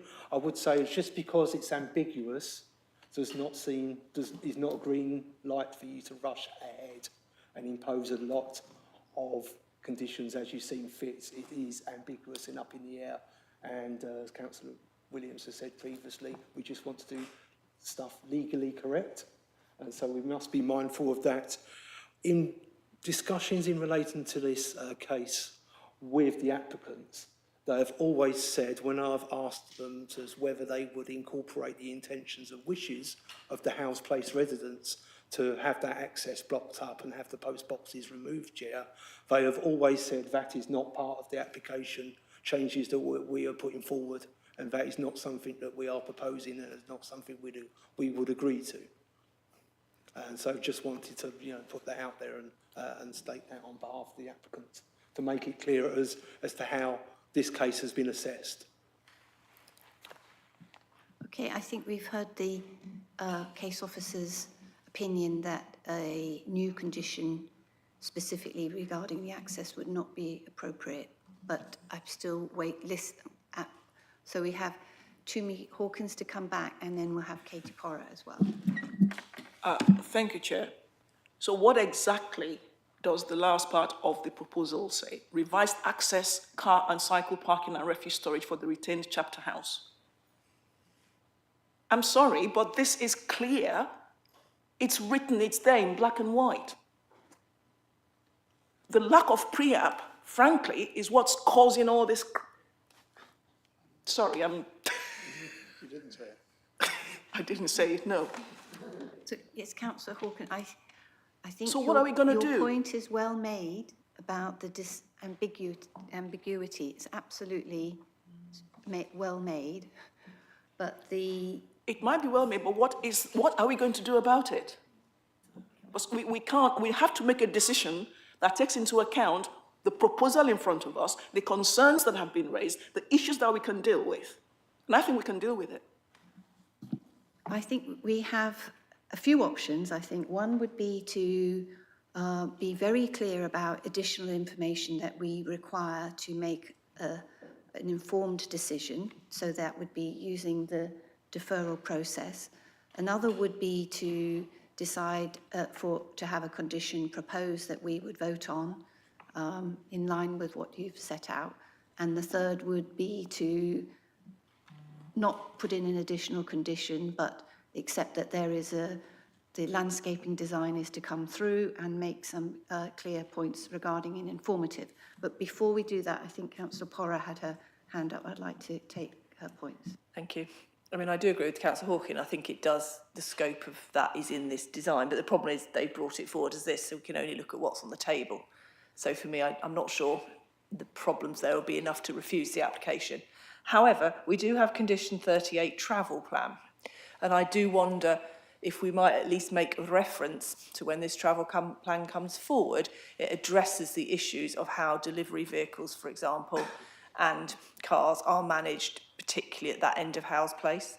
I mean, and I hear what the officer's saying, if the applicant is not willing to move the chapter house thing, and we haven't had pre-app, so we don't have any negotiation space, for me, I don't think that's a big enough reason to refuse, but I don't think it would be unreasonable to at least make reference in the travel plan, as the chair says, so when it comes forward at reserved matters and also this condition is discharged, we are very clear that there's some kind of at least management of that area, which might perhaps encourage the applicant to look at other means of access.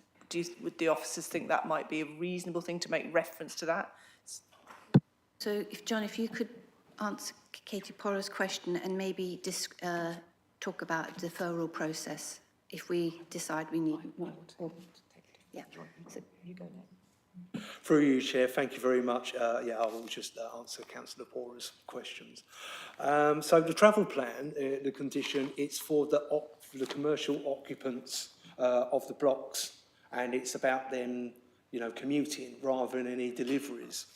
What I would say regarding the question about Howes Place and the access is that on the picture here, whether I can get my cursor to land on it, but on the right-hand side, there is a sign at the moment on the road at the top from Vertex Living Limited, the applicants, that say no vehicular access, and it is actually entrance is via Lawrence Weaver Road. So that just to make a factual point as to what the current situation is.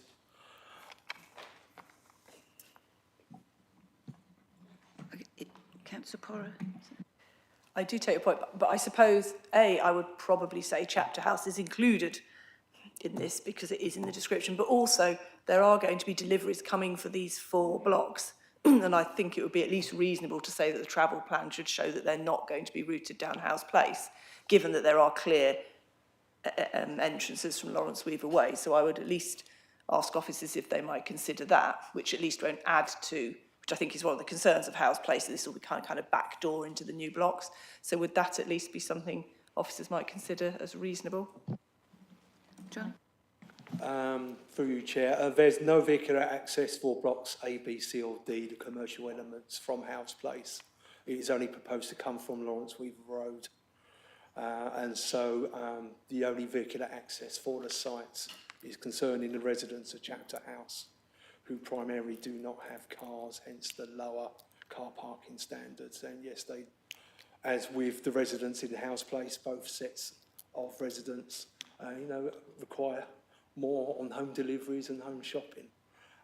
But yeah, just to clarify, it is what it is, as we've discussed already.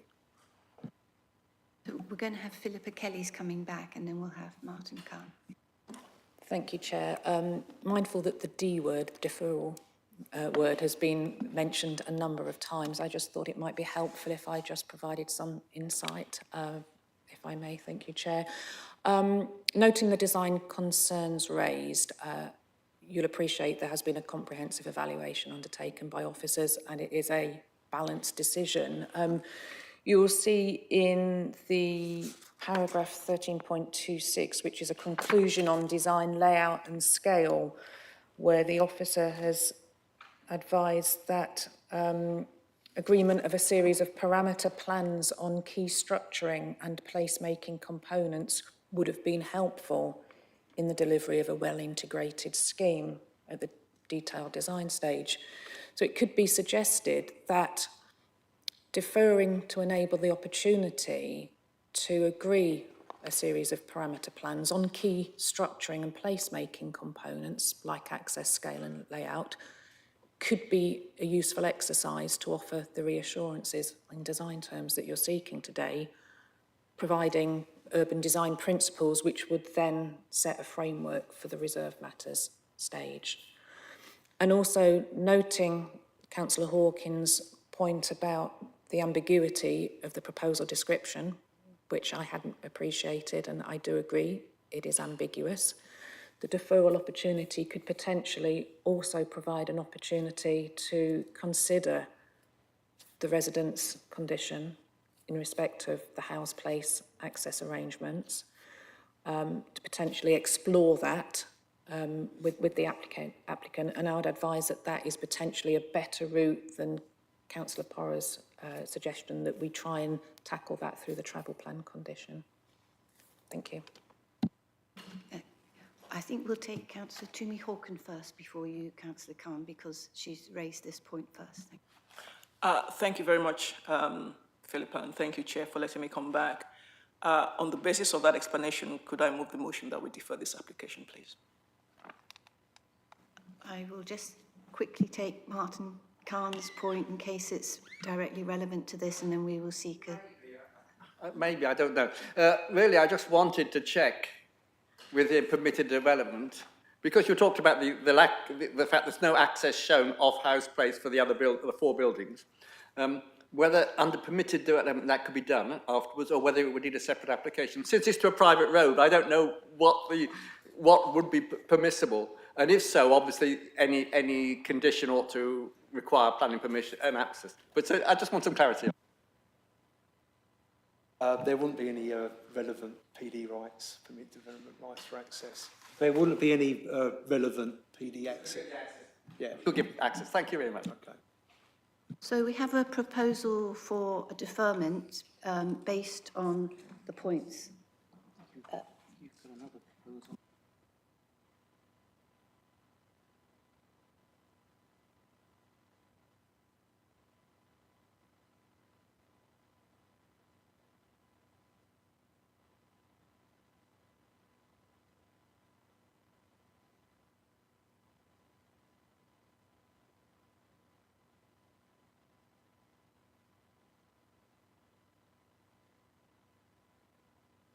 So, Councillor Hawkins, apparently that you've made a proposal regarding condition 2 and to cover the access raised by the residents.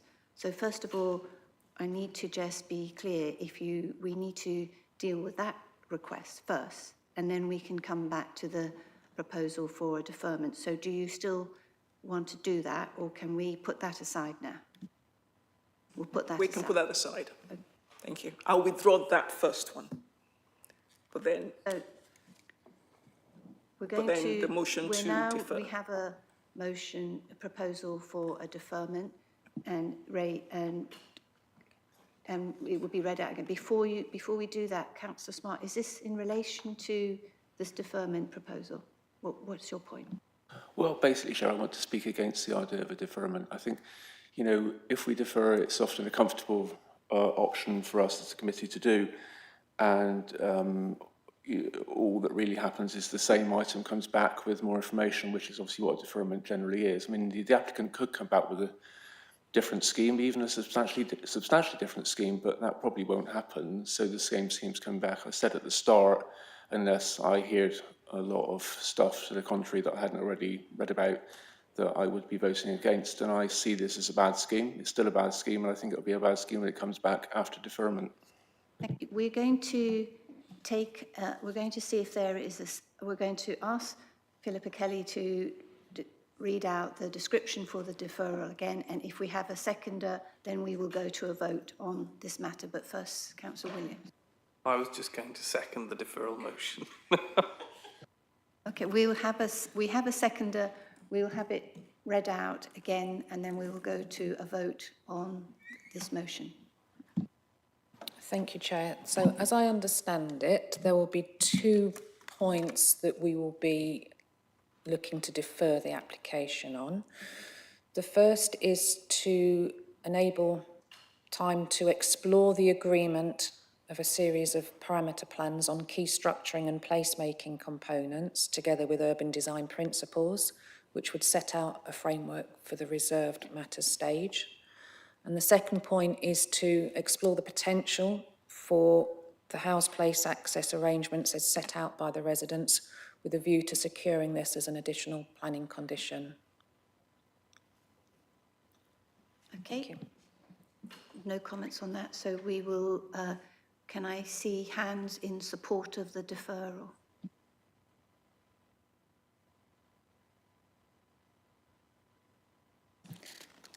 Those against? That's 2, Chair. Those abstaining? 1 abstention. So that motion is passed. I think the applicant is here. I hope you've heard some of the comments, and I hope that particularly the engagement with the officers can be fruitful going forward, and we look forward to receiving that information back in due course. Thank you. So now I will hand back to the chair.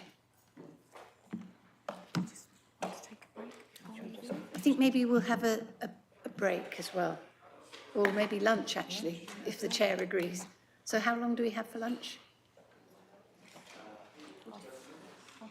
Half an hour. So we'll come back at 1:45.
Thank you very much.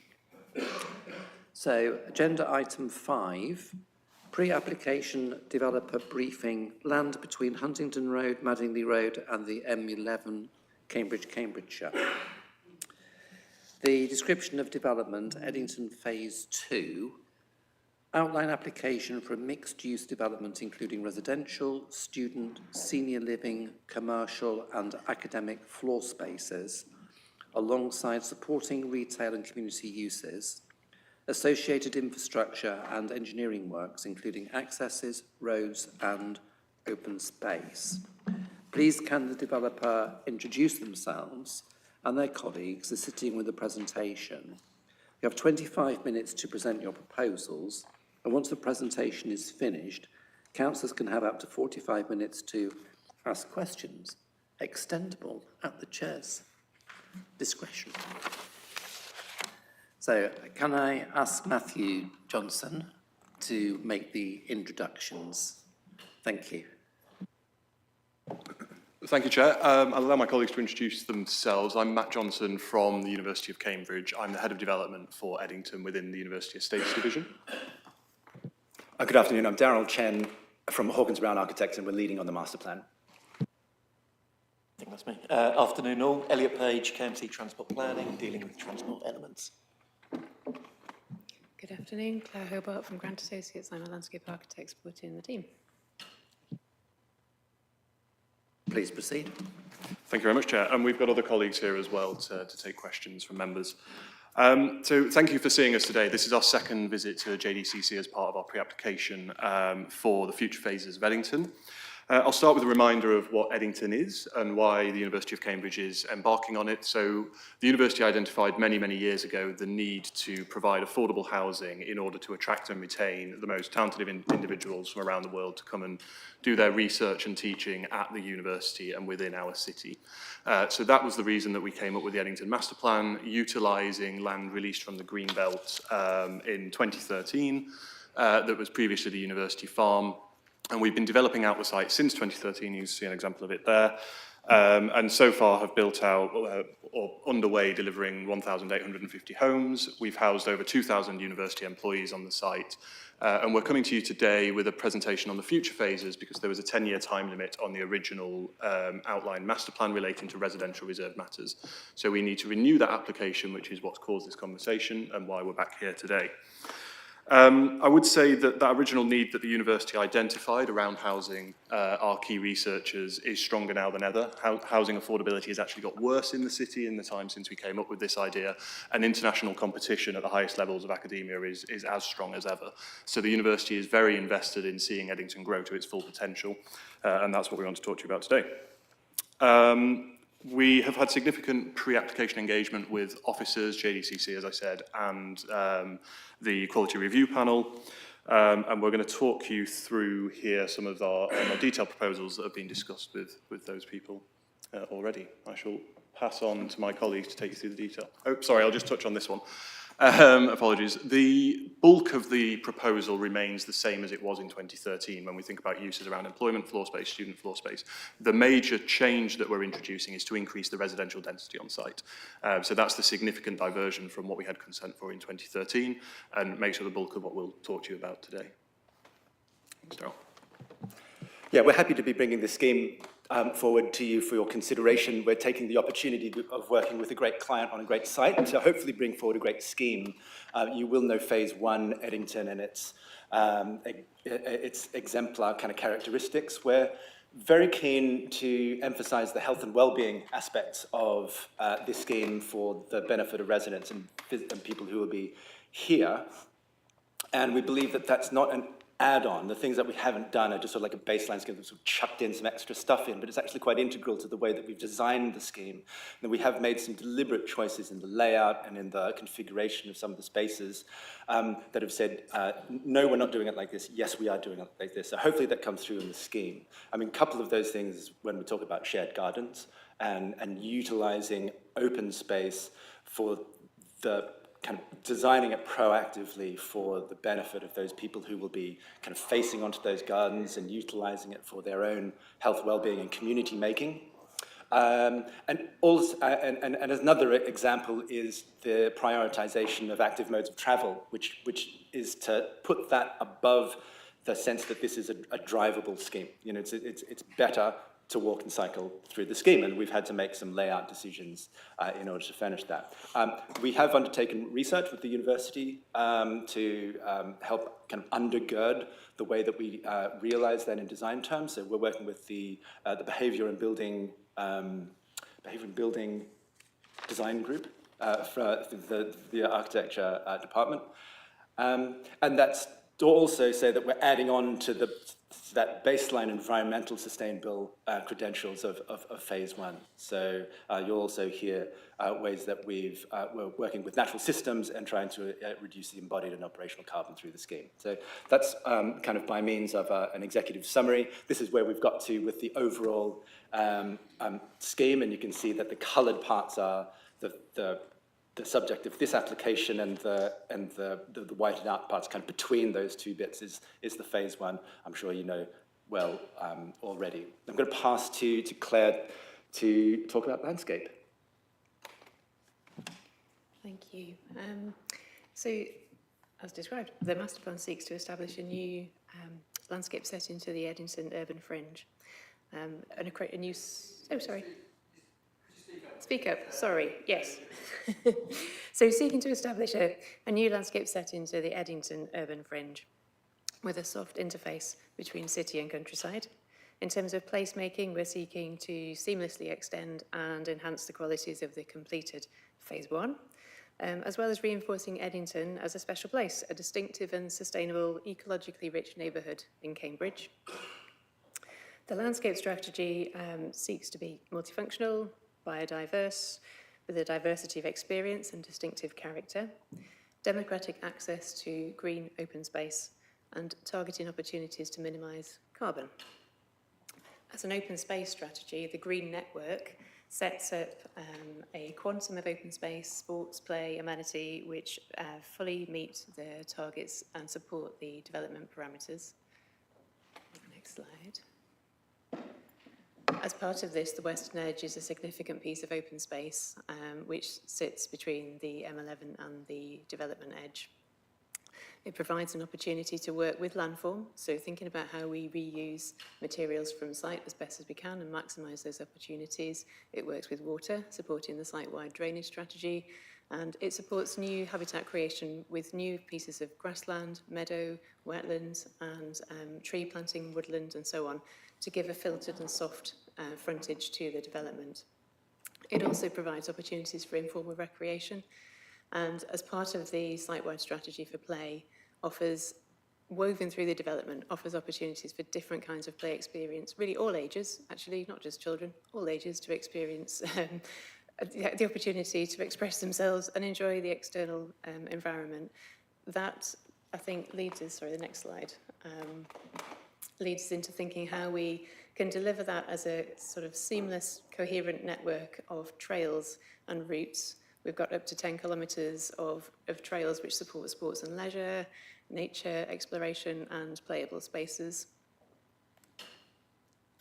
And as part of that thinking, the open space strategy, shared gardens were already mentioned, we have looked at taking forward fingers of green, which weave through neighbourhoods. They connect between neighbourhoods, they connect to the phase one, and they connect to open spaces. They may have different characters, but they support the site-wide drainage strategy, for instance, as this slide. And the next slide goes into a little bit more detail to take one of those spaces and sort of interrogate what can happen in there. Importantly, they are car-free, they are overlooked by homes and accessed by homes. They incorporate walking and cycling routes, and importantly, places to spend time. So social space and gathering space, space for growing, space for play, with a layer of biodiversity woven through from a more natural character that fronts the Western Edge to something slightly more formal, slightly more refined perhaps, that leads through to the heart of the neighbourhood. And I think the next image just gives a little bit of an illustration of, sorry, it's not quite coming through on the screen, but nice.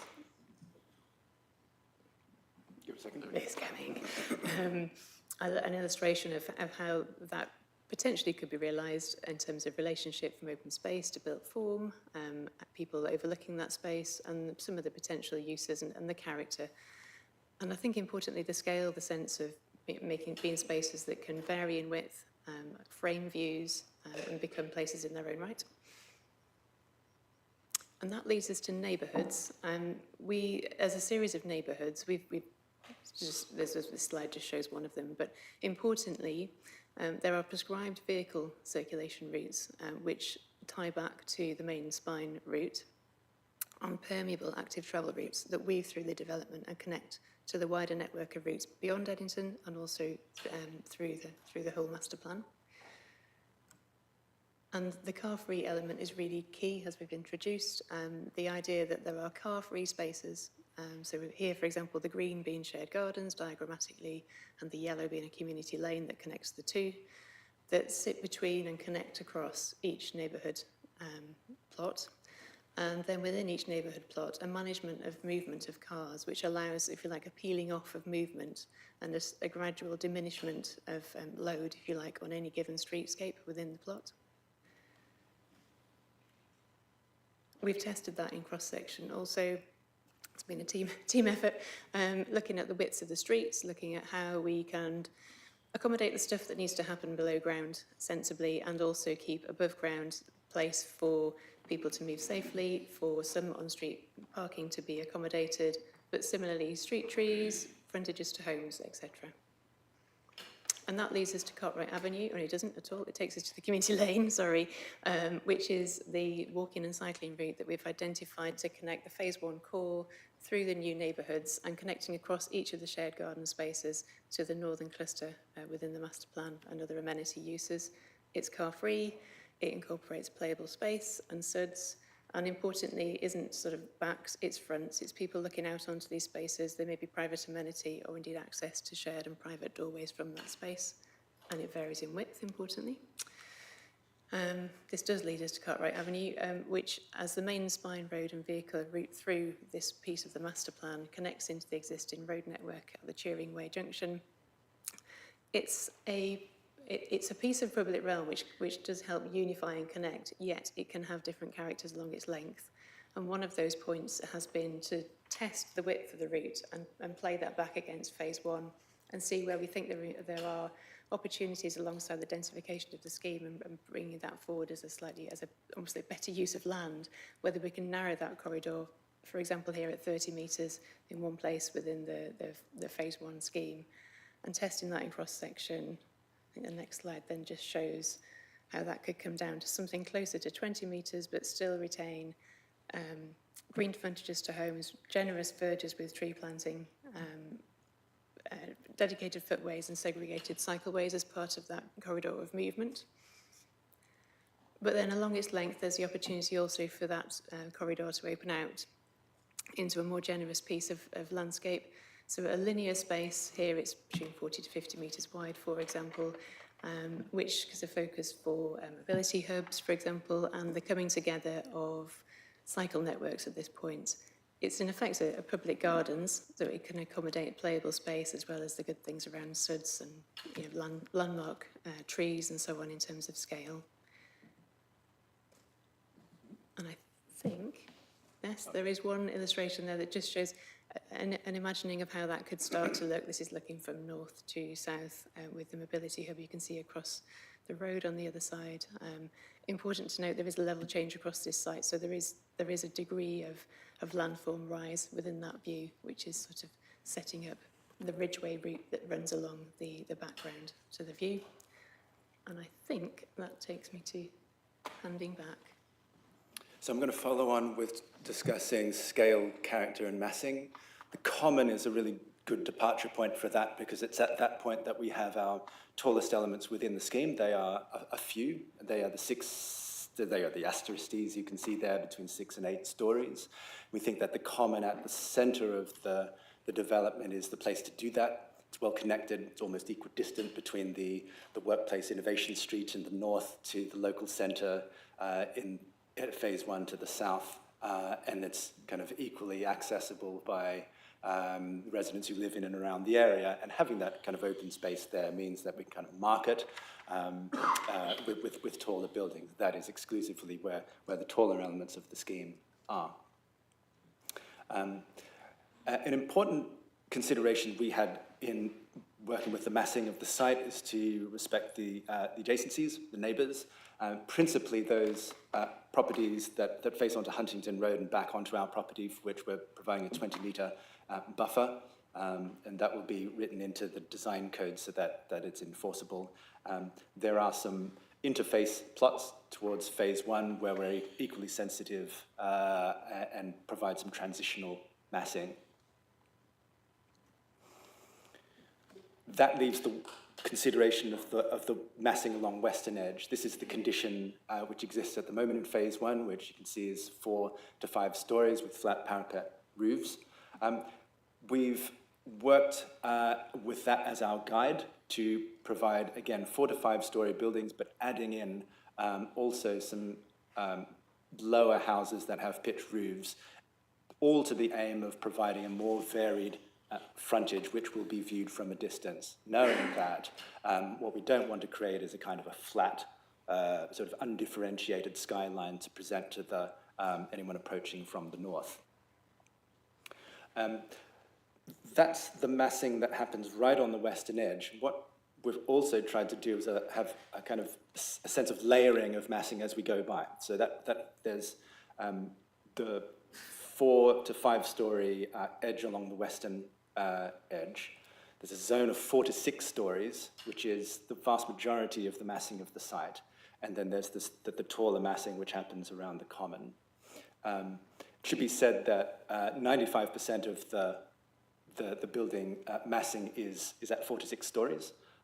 We've felt that that's appropriate in terms of townscape. It's also appropriate in terms of embodied an operational carbon in terms of maximizing the form factor, which our consultant Max Fordham have worked with us on. And so outside of that 95%, there's a little bit that's shorter, a little bit that's taller. And we hope that through that layering of the site, combined with the topography of the site, you do get a sense that this is not just a blocky development, but one that has some kind of sort of complexity to it.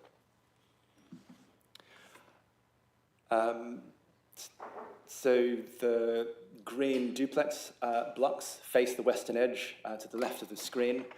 And again, I mean, it's a theme that kind of works through, but there's a transition of height that goes through the site from Western Edge to Cartwright Avenue. There's a progression of open space characters. There's also a progression of building types. And so we have duplexes in the green. We have housing semi-detached clusters within the yellow. And then we go to flats and apartment buildings on the Cartwright Avenue side. I'll show you 2 of the views that we've been looking. I believe there are about 30 that we've been looking. I'm not going to weigh down this discussion with that. Suffice to say that there are 2 quite important ones. Second is along towards the southwest, just west of the motorway. And this is the existing view that you have towards the site. This is the winter view that we've done as a verified kind of test.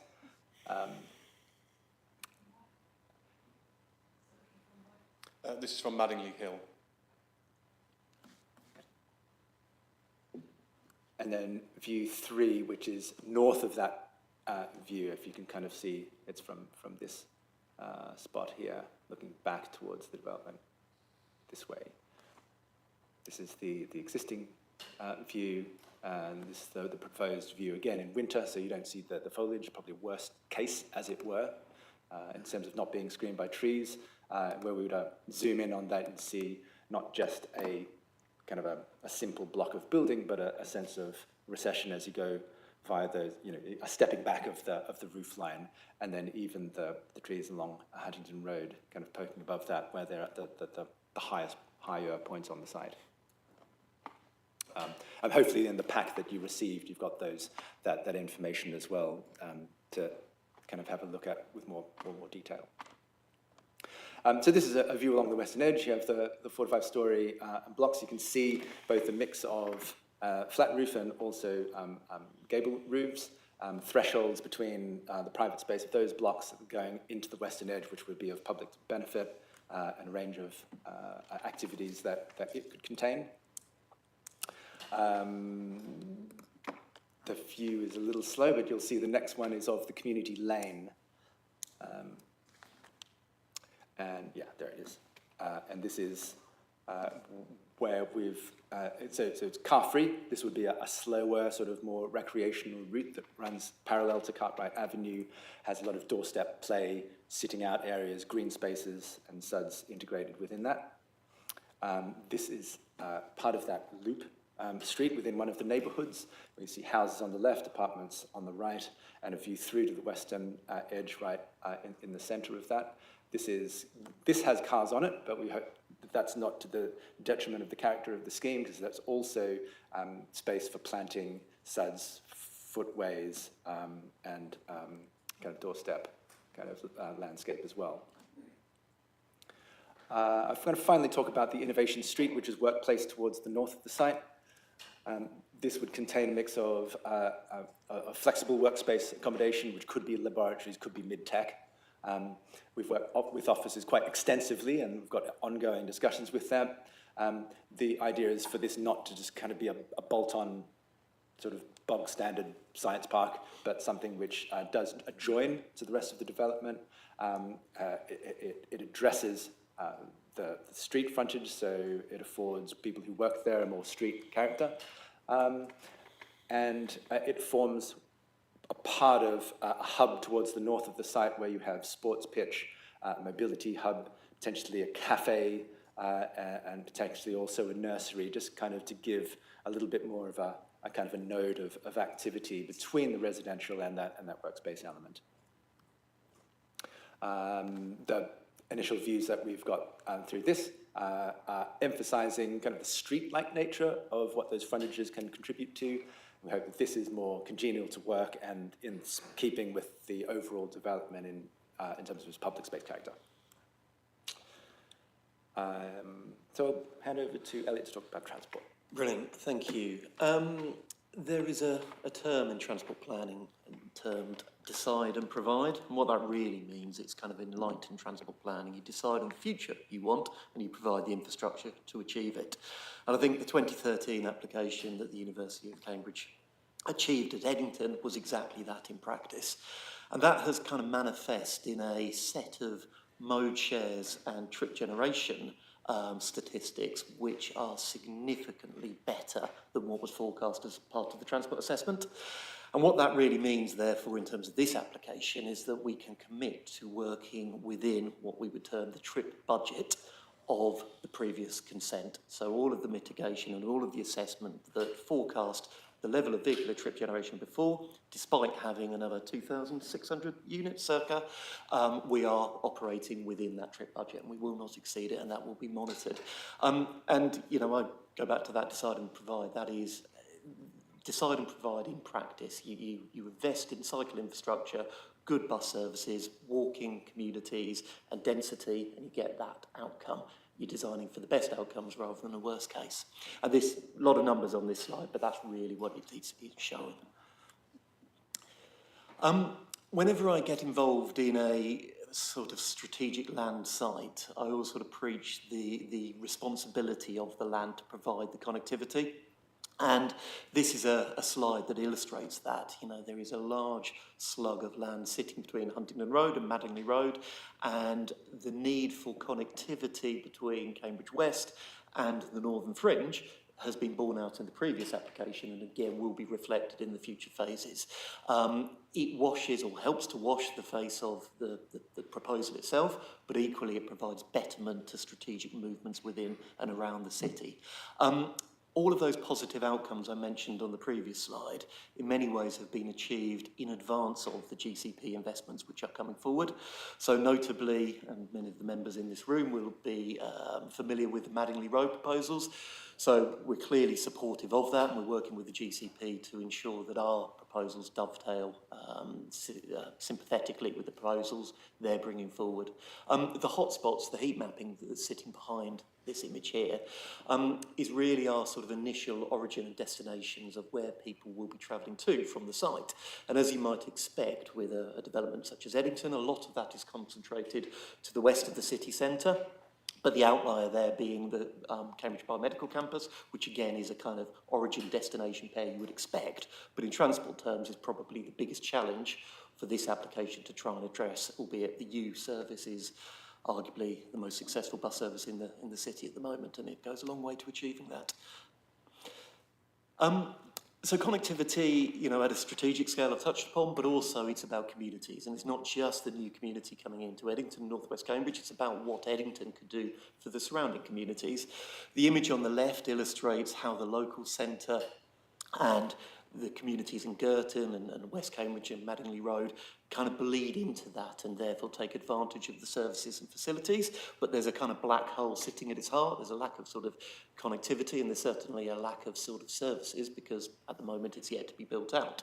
But if you go to the image on the right, you see the way in which we are sort of backfilling that sort of black hole. These are 10-minute, 800-metre walk isochrones, which are consistent with Active Travel England's sort of preferred analysis.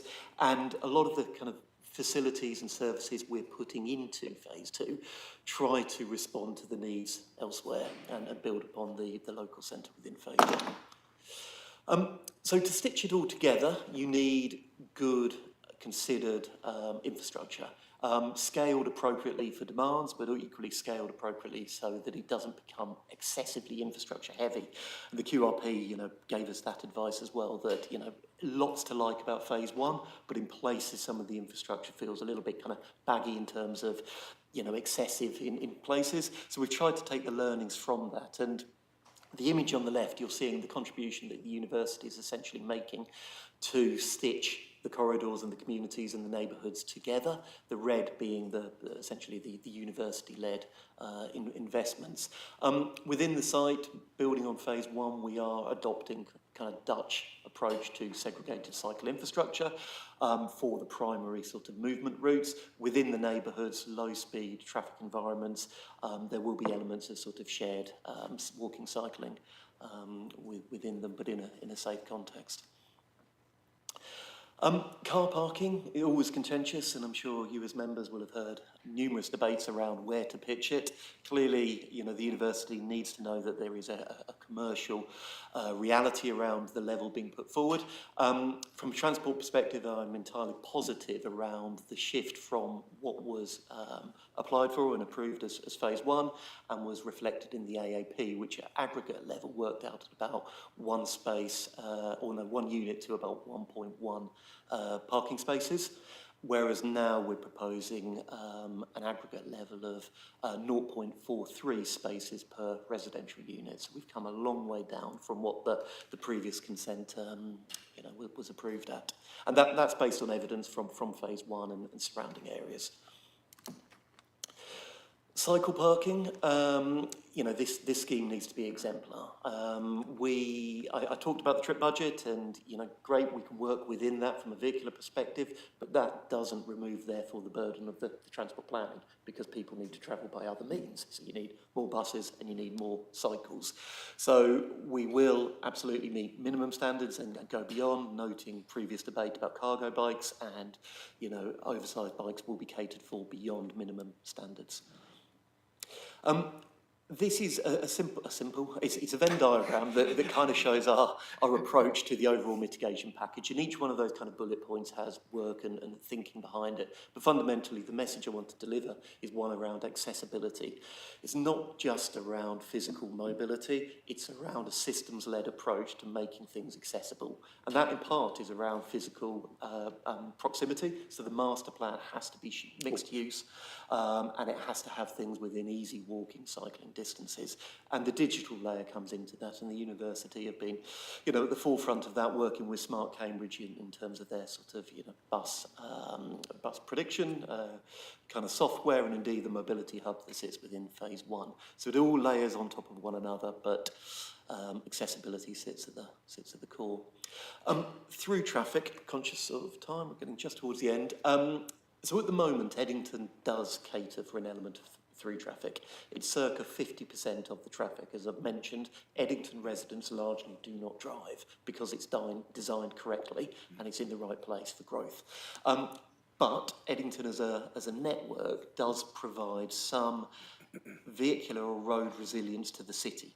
So historically, Northampton Street used to be a way in which traffic moved around the western side of the city. Storey's Way then had a modal filter on it. And what it's done is slowly push traffic out from the centre. And I think that is the right thing for the city to be doing at a policy level. But at the moment, the burden sits on Eddington.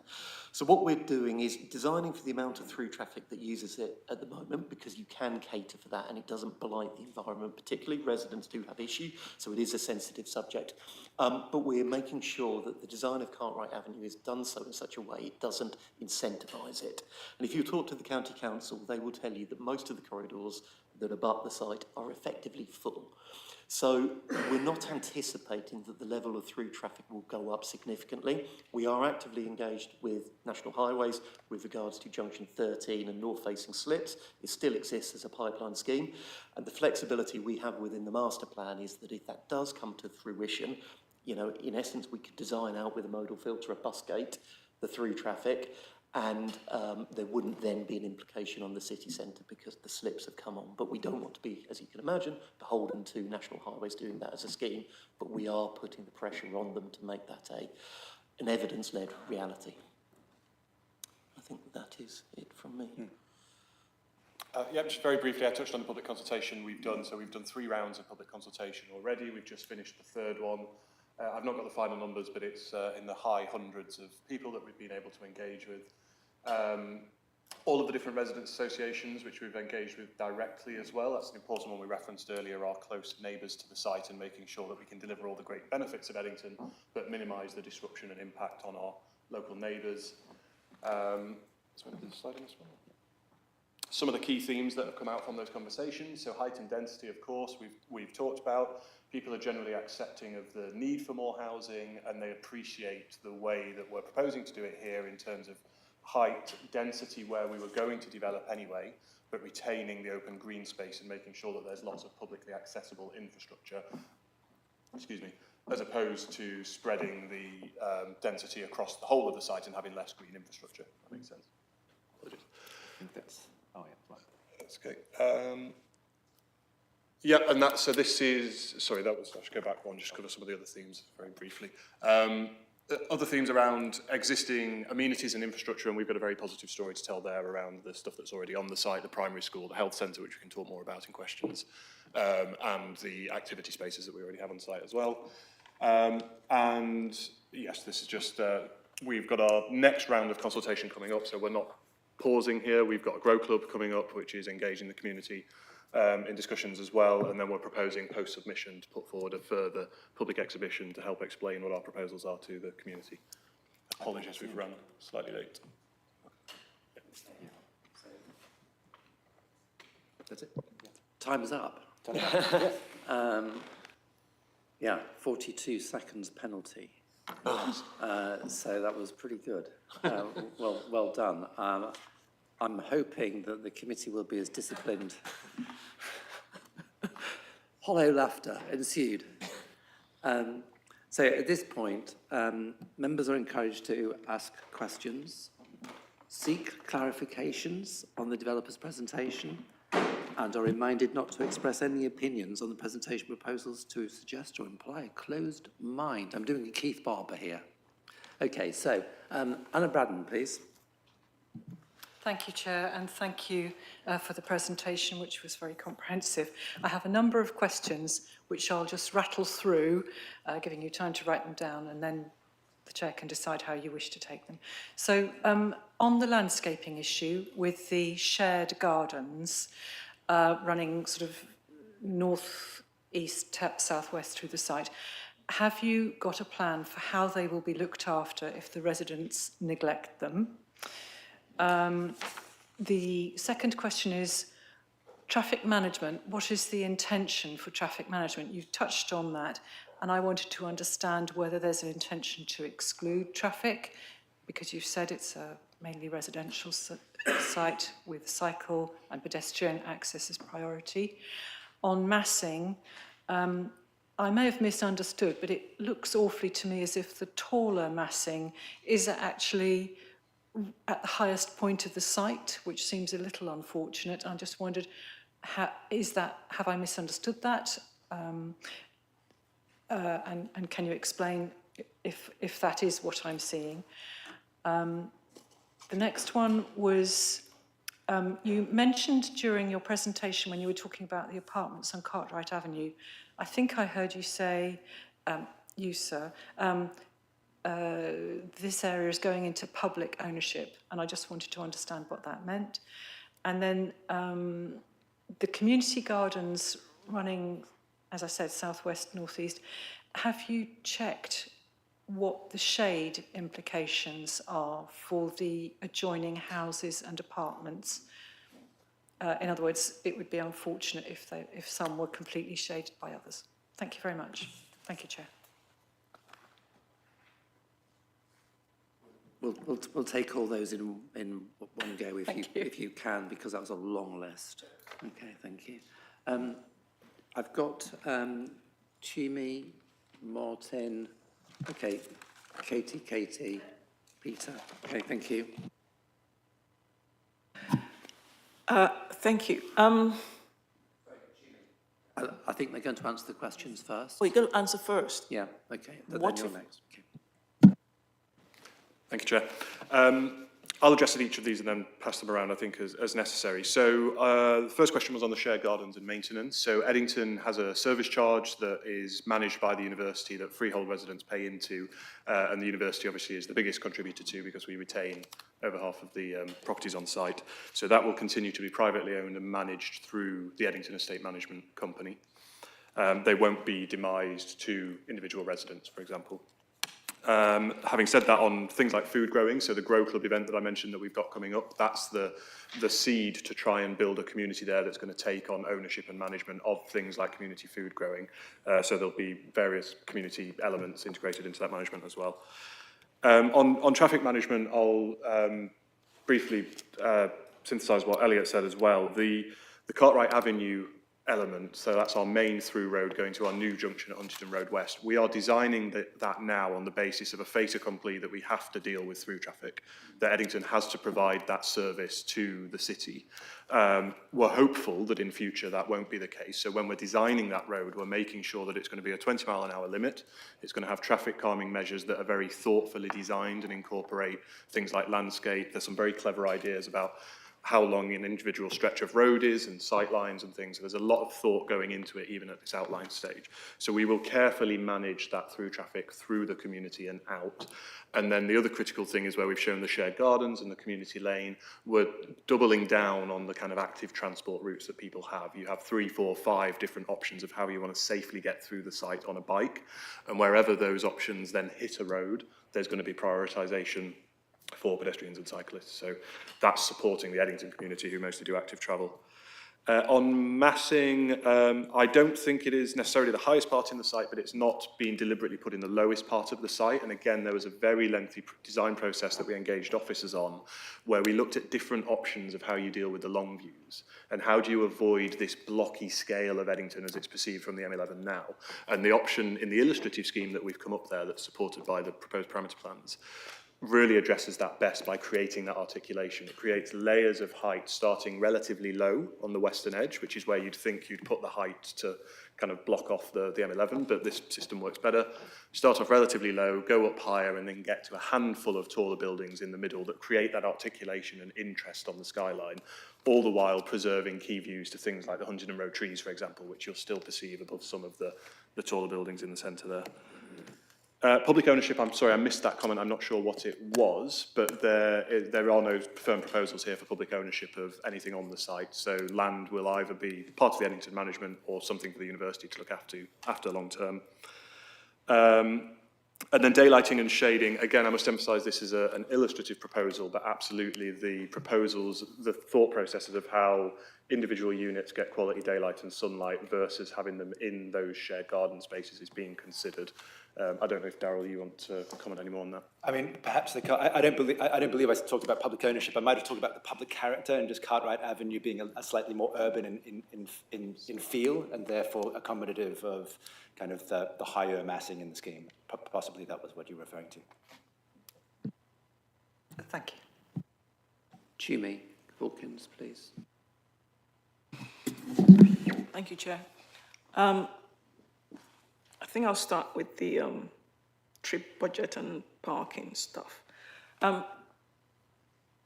You mentioned about the parking per dwelling going from 1.1 to 0.43 per dwelling. That is quite a reduction. On what basis is that? That is based upon take-up from phase one, particularly with regards to the keyword. Sorry, I've just put it on now. Oh yeah, sorry. That's primarily based upon the evidence from phase one and the take-up for key worker housing. So key worker housing within the subsequent phases will effectively be 0, supplemented by car clubs. So that brings the ratio right the way down. So aggregate level 0.43, we think reflects the evidence coming out of phase one. But for the same type of housing or a different type of housing? In terms of tenures and types. I mean, based on take-up now of what you've got. I see, yeah, so... Right, but what you're going to be building, will it be the same or different types? Sorry, I think it's worthwhile coming in there because it's a very university-specific thing. So it's not necessarily about the type of housing, it's about the people who live there. So what we found in the first phase is that our principally postdoctoral researchers that live in the university housing do not drive. They have no demand for cars. We've got 2 basement car parks built at great cost and great carbon. In the first phase, one of them is mothballed, because the demand doesn't exist from the current population of university workers. And that's because of the bus, because of the cycle routes. And again, because of the population, they're very international. If people are coming here expecting to be here on a 3-year research contract, they're not going to take a car unless it's absolutely necessary, and we make sure that it's not. So by having half of the homes for university workers, we can make sure that we bring down the housing. For private housing, it's still important that we do retain it, but we're thinking about the long-term future and making sure that our parking interventions aren't big basement-based carbon investments on the basis that everybody drives a car now, because we know that in 20 or 30 years, even the private residents at Eddington probably won't be driving much. So we're trying to make sure that we design them because they're required now, but that they can be phased out in the future as the community evolves and technology evolves. Okay, thank you for that. But that leads me to my next question, which is what's the provision for visitor parking? Because as it is, there isn't that much, and many tend to park at the Madinley Park and Ride. I know it's what I do, and then there seems to be only one access from the Park and Ride to Eddington as well. So are there any future plans to link the two any better? Well, yeah, there may be plans to link the Park and Ride better in, and obviously that is a facility that is available to people visiting Eddington and Cambridge West, which is very helpful. People visiting the very centre of Eddington have access to on-street parking, which is permit-based but free for short trips, and access to the parking in Sainsbury's as well, which is community parking, effectively. No. Don't go there. Okay, but just to finish the point on that, the parking under Sainsbury's is for access for the whole community to the local centre. It's not just if you're shopping at Sainsbury's. And then visitor parking in terms of resident visitors is all factored into the numbers that we're working with. And the critical way that we're focused on making that really work is by trying as much as possible not to demise parking. So particularly where there's apartment typologies as opposed to houses, we're able to have a quantum of parking that is kind of diverse and people aren't necessarily saying number 13 is my space. That means that through a clever technology-driven permitting system, we can expand and contract the visitor parking based on what actual resident demand is. Thank you. I am quite serious about the visitor parking. There's issues. You might not have had reports, but there have been issues. last but not least, to the landscape section where you showed a 30-meter distance between buildings, you're going to be reducing that to 20 meters. Why? That was Cartwright Avenue, I think we showed you, didn't we? Sorry, I can't. Sorry, you can't hear me. Sorry, do you hear me now? Better. Just. Sorry. That was Cartwright Avenue. We were showed the 30-metre sort of analysis from phase one, and I think that just feeds into the transport conversation about the width of corridors and the amount of space given to sometimes duality of routes and so on. So we've worked quite hard as a team to try to, I guess, simplify that and rationalise where the routes, where we're really taking people and where people need to go. So a lot of that space came out of having multiple cycle lanes that were doing a similar job, and being able to reduce that corridor down, simply because it's quite a big, open, baggy space, and trying to make the best use of the land on site was one of the drivers behind our original brief from the university, really. Yeah, no, sorry. And just to add to that, yeah, I think it's an urban design piece as well that we've been talking with the officers about. Those large cut-through roads are both bad for car management and slowing people down, but also they make it feel impersonal. It's not very human scale. And so closing them in produces a much more human scale environment, and that's been supported by the QRP and officers, for example.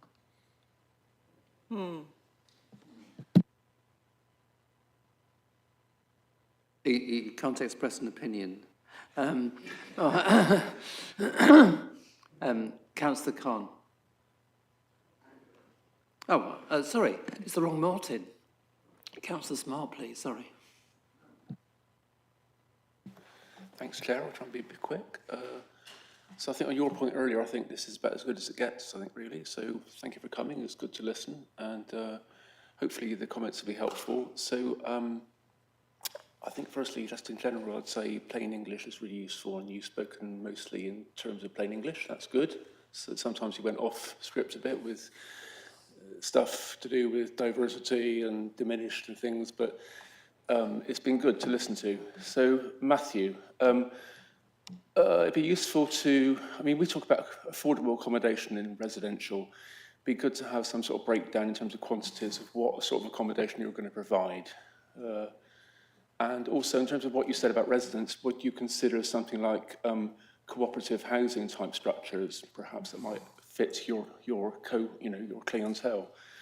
Daryl, so equally accessible by residents around the area. That brings to mind the concept of promoting things to the public. You can be proactive or just put it out there. So it sounds like you're just putting it out there. It's open, it's available, but I think in order to do what it says on the tin, what you just said, you need to proactively encourage other residents to come to the site to enjoy it. Otherwise, they won't, I believe. You said about 95% 4 to 6 stories, and then the other was a little bit. I think that's a little bit disingenuous, because you need to be clear about what, if you're going to use percentages for one part, you need to be clear on the other parts as well, because we don't know. It could be that in that 5% is 20-story blocks. We just don't know. You're not being clear. Claire, you said about the trails. Were those planned in plan, or were they planned in terms of how you walk around the site? Because I think, when one makes a trail through a piece of countryside or walks through the countryside, you walk through it as you see it. So it'd be important to make sure those trails work visually as you walk around, and not as an architect would plan it on a plan. And Councillor Bradnam pointed out that it needs to be looked after. So all that's very verdant in the pictures, will there be irrigation? Because otherwise it won't be. Elliot, design and provide. Sounds very interesting. Will there be plan for change? Because you talked about the previous scheme and how you've learned from that. I've learned through the years that we've moved from electric bikes to what we have right now, which is a smaller form of electric bike for hire, bigger electric bikes, scooters, other scooters, and then there's all stuff in the future. Have you planned for change? Because you've got those separate cycle lanes and effectively roads for other vehicles. I know we just don't know what's going to happen in the future, but you did say that you decide, so that decision has been made on what? On a view of the future, I guess. Hopefully you've got the right view. almost finally, Dutch cycling. I said this in another meeting years ago. We are not Dutch. We are English. How are you going to make it work for us when, yes, you plan to have Dutch people living on site? I think there's a very different culture in Holland than there is here in this country. It might be argued you have a different subculture in your site because it's a special site, not an average piece of housing infrastructure. But you need to make sure it works for people, that they understand what to do. And I concur with Toomey to a certain extent on the 1.1 to 0.43. So, and on that, my question would be, are they the same or similar people that are going to be populating these dwellings? I.e., are they richer and can afford, more likely to afford an electric car or something, or are they the same people who can't afford it, so won't have it? That's it. Thanks, Chair.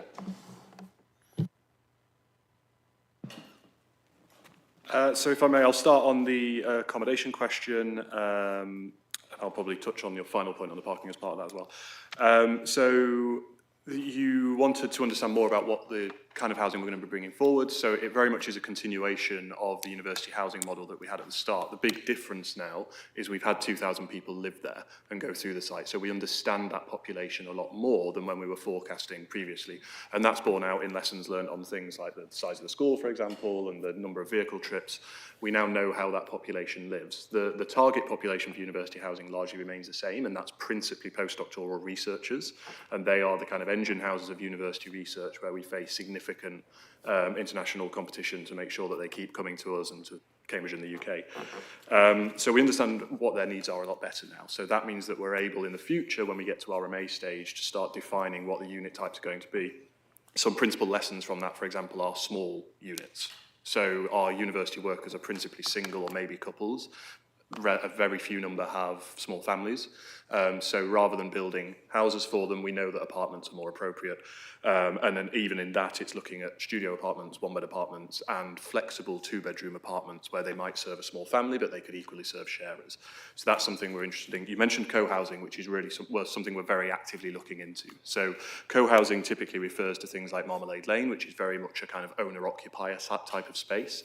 That's going to be less common here, particularly because of the university housing. So we're looking more at the co-living style model to think, how can people have a small space that means they have to pay less money in rent for it effectively, but can have all of the amenities both in their building and the community to make sure that they can thrive and feel like they're not living just in one small apartment, they're living in the whole of Eddington. That's something we're really looking at to make sure that we can bring that in through time as part of the proposals. Just on the who's going to live here in terms of parking, again, it will be a very similar mix. So we understand the key worker population, so we think we can target that parking provision to them very specifically. The private housing population will be based on whatever those demands are coming from the market at the time. Again, touching on the co-live thing, we've got at the moment, we've just PC'd the first phases of the Build to Rent scheme, present made, that this committee passed through RMA a couple of years ago. But that is a purpose-built Build to Rent community, so we're seeing a lot lower demand for cars there, for example, coming forward. We might see more of that in the future, we might see less, but market housing will be based on whatever the market demands are at the time. I think and on visitors and being proactive in attracting them, that's something we're very focused on. So we work with, for example, the Darwin Green Residents Association, Girton Parish extensively. We've touched on it with some of the cycle connections. So you'll see in our plans, we don't just draw our cycle routes up to the boundary of the site. We're showing them penetrating into the communities beyond. And we have a rolling calendar of placemaking activities as well. So we've got our Eddington Beer Garden coming up again for its third year. Those events tend to attract 2,000 to 3,000 people over the course of a weekend, the bulk of whom are coming from off-site. So still more to do on it, but something we're really focused on. I mean, I'll just add on that last point about, and I welcome the point about, what the offer is for people who live wider. I mean, the public open space is more than 40% across the site. The western edge is far greater a space than you need for a community of this size, and so we expect that a lot of people from the wider area will be kind of looking to use this for play space, for recreational, for the sports pitches, for growing spaces, which there are general allotments. The accessibility is critical to kind of enable those connections, and we've made quite a lot of effort to ensure there are trails of walking and various ways that you can traverse the site through the shared garden, through the community lanes, through streets that are designed well, and through streets that are of a dimension that are kind of, easy to cross. And so hopefully that combination of kind of providing attractive landscapes as well as making them accessible is an offer for wider residents. And then just very quickly, just picking up on the decide and provide sort of transport planning philosophy. The decide bit really is about the outcome, the vision. So I think what we are committing to is a vision for sustainable transport, more walking, cycling, less car driving. The provide bit is really adaptive planning. So at the moment we have a view on how that might be achieved, but this is a significant and long-term build. And if that changes and adapts with technology and behaviours over time, which was your other point, the planning system will need to play ball, whether that's car parking, as Matt says, or whether it's types of infrastructure or just types of behaviours. Adaptive planning will ensure that the vision we've decided on will be adhered to. So it is flexible, but it's about making sure that that kind of direction of travel to end up in a better place is consistent. You also, sorry, I like the point about paths, actually. Darryl's partly responded to it, but it's right, you have to think about it from the ground, absolutely. And I think as part of is outline, I would say that. So there's obviously detail to be developed, but working with topography, thinking about how we use trees for landmarks, these are all things that we've woven in, as well as the built form that sets some of those routes up. It's just thinking about where people want to go, where they want to move. And so, yeah, that has been part of the thinking, and I think will continue to be refined, quite honestly. But yes, so definitely fundamentally thinking about that. And you mentioned about the verdant imagery and is irrigation needed, and sort of flipping it on its head. I guess one of our reactions to phase one has been firstly speaking to the estate management team and understanding their lessons learned, really. What did they find? There has been some sort of post-fitting of irrigation in some places just to make things work. We have been trying to consider a landscape approach which takes on board climate resilience and biodiversity more so, and whether that can be woven in, and as part of that, inevitably thinking about where we are in the world and drought sort of situations and water demand, really trying to avoid irrigation as far as possible and working with native habitats to sort of make that the sort of the character of the place more so than perhaps some of the slightly more formal planting that came forward as part of phase one. And sorry, there was a point on massing, which I should clarify. It was the 95% point. 95% of the apartment blocks are 4 to 6 stories, which is to make the case that actually the vast majority of buildings are at that 4 to 6 kind of optimal range and within an acceptable townscape. The ones that are above that are top out at 8. So I think there are 5 buildings that do that, and they're clustered around that common area. So not many of them. And they still kind of top out at 8, so 7 and 8 stories. In addition to those apartment blocks, there are also the houses, the semi-detached houses and duplex blocks, which are between that 3, 4, and 5 stories. Yeah. Thank you. So we're probably more than halfway through the allocated time, and I'm bearing in mind that we've got another application to consider. So I've got Katie Thornborough, Katie Pora, Peter Vane and Martin Khan. Can you please be ready with your questions, as concise as possible, and can I ask the team as well? I know you're fantastic professionals and you want to showcase what's so brilliant about yourselves. Otherwise you wouldn't have been appointed by the University of Cambridge. But can you also be concise so that everybody has a chance to ask their question and get a reasonable answer? Thank you very much. Katie Thornborough, please. I'm more interested in asking my questions, not necessarily getting the answers right now, but they're taking on board. Okay, so in some of the earlier schemes, quite recent ones, there have been single aspect homes and no external design detailing to deal with overheating. And we get really upset by that. We really do not want single aspect homes, and it would be great to see some elevational treatments which deal with overheating and pergolas, shutters, etc., and passive ventilation because it's getting hotter and drier. I was going to ask about water use and how close are you getting to using the really amazing water recycling system so that we can continue to be 80 litres per litre coming forward. If we've got a mothballed basement car park, is it possible to use that to provide the spaces, what the demand in the new scheme, rather than more car parking? Car clubs, I'm really, really interested in car clubs and what percentage of the final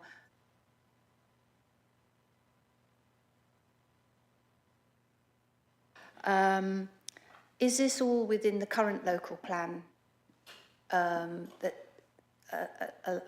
assigned to Eddington?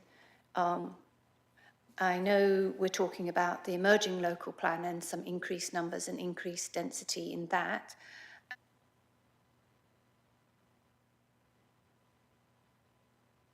Delayed for whatever reason, but that has an impact on our housing delivery numbers, etc. So it's really important that we're realistic about the pressures on build out. The allotments, which is part of phase 1, still hasn't been delivered. It is such a great feature for bringing the community together. I really hope that that can be done.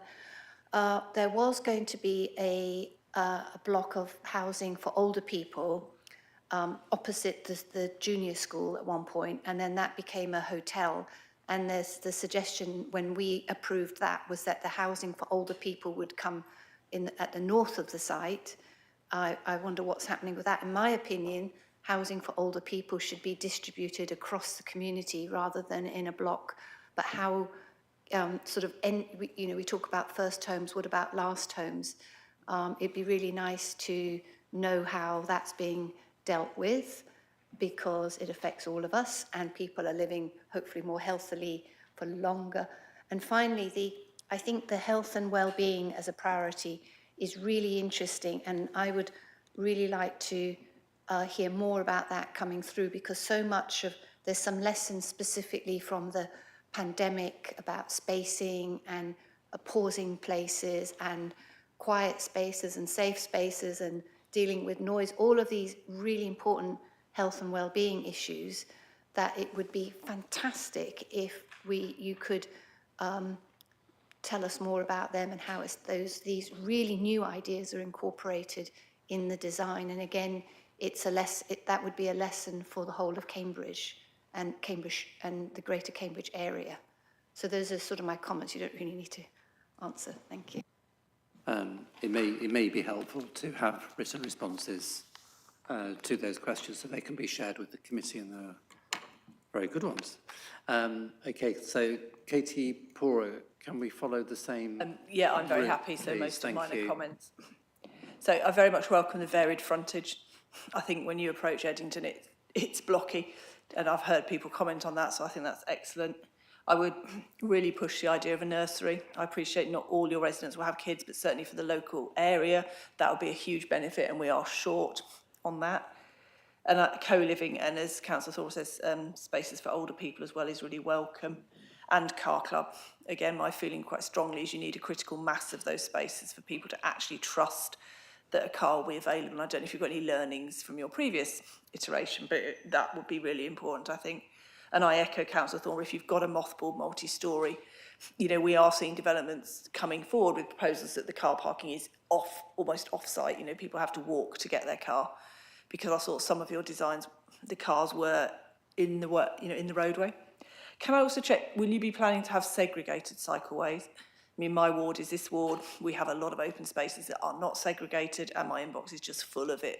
People having accidents, pedestrians, dogs, children, people with impaired mobility, so it's really important. I think I didn't see any of that colouring yet, but obviously I would hope you'd consider that very seriously. I also have some real concerns about pulling away to sort of 20, or pulling together to 20 metres.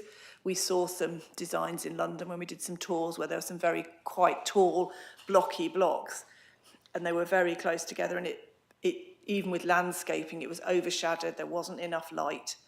And I appreciate you can't always set back the blocks easily, they're better blocky to be more passive house, but I would have real concerns that would have an impact on the niceness of livingness in that space. I wouldn't want to walk through those corridors at night on my own. I wouldn't want my kids out playing there. So I think I caution, certainly with the taller blocks, I would be really worried if you're going too close. Again, early landscaping, I'm sure you'll think about that, but it would be lovely to see a lot of the trees and things coming forward at outline so that they can actually thrive. We saw how Hackney had done that quite successfully, rather than being put in at the last minute and then taking 20 years.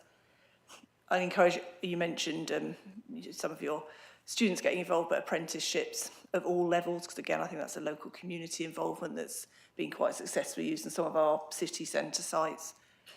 And spaces for teenagers. I have a teenager now, and you just start to realise there's just not anywhere for them to hang out. You know, it's either kids stuff or adult stuff. So I welcome the all ages play. What else did I say? I think that was. Oh, and yeah, I think you said key worker housing, but student housing as well. And I hope the student housing will be year round and we won't have a situation where it's sort of 24 weeks of the year and the rest of it's rented out as Airbnb, because I think certainly because you aren't doing the affordable housing, it's being replaced with these other equivalent modes. That would be a concern which has come up certainly with some university developments in the past, where what is student housing is actually 50% of the time not student housing. But I appreciate with postdocs that's probably not an issue, but I just raised that. I think those are all my points. I don't think I need any responses, Chair, as long as it's just noted. Thank you. Okay, Councillor Fain, can you follow that, please? I'll do my best, Chair. It's always extremely useful to follow the two Councillor Katies, because not only do they ask the questions, but they imply the comments, which of course we don't have any comments at this stage. I would just say, however, whilst being very careful to not to make a comment on the future plans, how useful it is to us to have this as an exemplar. Inevitably it's different, but for other developers, other employers too, not only in affordability, co-living, very important one you mentioned there, sustainability, and of course street furniture too, which includes, strange enough, how people may not be furniture, but parking on the streets as well, which can be a feature. But my question related to what you said about landscapes. I can say, very glad to see you doing thorough LVIAs from an early stage and not just at the later stages, which tends to be the cases. You know, LVIAs come through at reserve matter stage. You've looked at this from the start. I think it's particularly important when you're looking at taller buildings and you're looking at the western sector, which is effectively the edge of this, that you are looking at the landscape, the long-term landscape impacts. You mentioned Madingley Hill and, of course, the crucial American cemetery there. And I'm sure that in your consultations you've been discussing with the management there as well. And it isn't just the height of the buildings which is a concern to me, but also the roofscapes. That isn't just, you know, I'm not suggesting you put gables on the tallest, on the 8-storey buildings or anything like that. But tiering buildings, having different tiers of buildings is important, but also features in the upper stories of buildings can have a major impact from a great distance. And I'm sure those are factors you will be considering. Like the others, I don't need any reply to those questions. You know, I just take comfort from the fact that you are considering them. Thank you, Chair. So, Councillor Khan, please. I've got two points, really. Firstly, I'm a bit drowsy as I came back from Poland yesterday on a 30-hour coast journey, so it's still having an effect. But one of the places it passed through is Brussels, which is a very specific town where every individual house is individual. It's fun. I mean, that's all I can say. Is that you go along the street scene in Brussels, it's fun. So I'm wondering about your internal street scenes. I mean, maybe it's not right. Maybe you should be going for uniform, rather a block, rather like Georgian sort of design. Maybe you should be going for more individual, like you were talking about having varied outside. Are you going to have a varied inside?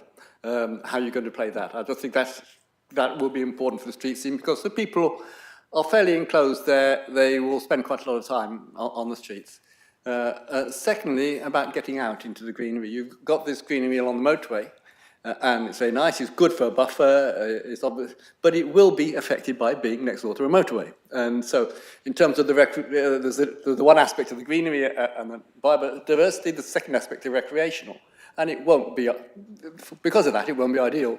Have you thought about how you're going to get out to green areas, other areas, particularly this northern area, which is away from the green area that you're creating at the southern end of the site. I mean, for instance, you've got Girton next door with the college grounds, which are very nice. Maybe that's an opportunity, though obviously it's college land rather than university land. You've got the other side towards the American Cemetery. Are there any accesses across? I'm not sure that there are any accesses across, but you need to think about that. So I just thinking how these are people who are going to be, for a large proportion, single people away from where their natural orbit is in an urban area, and they're not going to have means long distance transport to go. So what you can get for them to get into the area around is, I think, important for their lifestyle and their quality of life. Those are two thoughts that I thought might be worth looking at. I'm going to ask a few questions. We'll put them to you anyway. As matters stand, the noise from the M11 is quite overbearing. And have you looked at noise mitigation measures that will make the properties that are directly facing the motorway, you know, the impact is basically borne by them, because once you get behind the front row of buildings, you can't hear the motorway noise in the same way. So that's one question. You referred to slip roads and negotiating with Highway England about those. We've got a few minutes, so could you explain to me, or to the committee, where those connections would be and how they would impact on through traffic going through Eddington, and how well have your discussions been received? Let's put it like that, because this is kind of, I'm thinking this is going to cost a lot of money. Yeah. Oh, well, hang on a moment, and then just one more. I've heard from members of the committee concerns about the 20-metre face-to-face proposition, and I think that's something that you'll need to come back to us on to give, address those concerns and with a view to satisfy them. But if you could just give me a quick response on the motorway noise and the slip roads, I think that would be quite helpful. Yeah, and I've got Anna, and then I've got you, okay, and then that'll be it. Okay, thank you very much.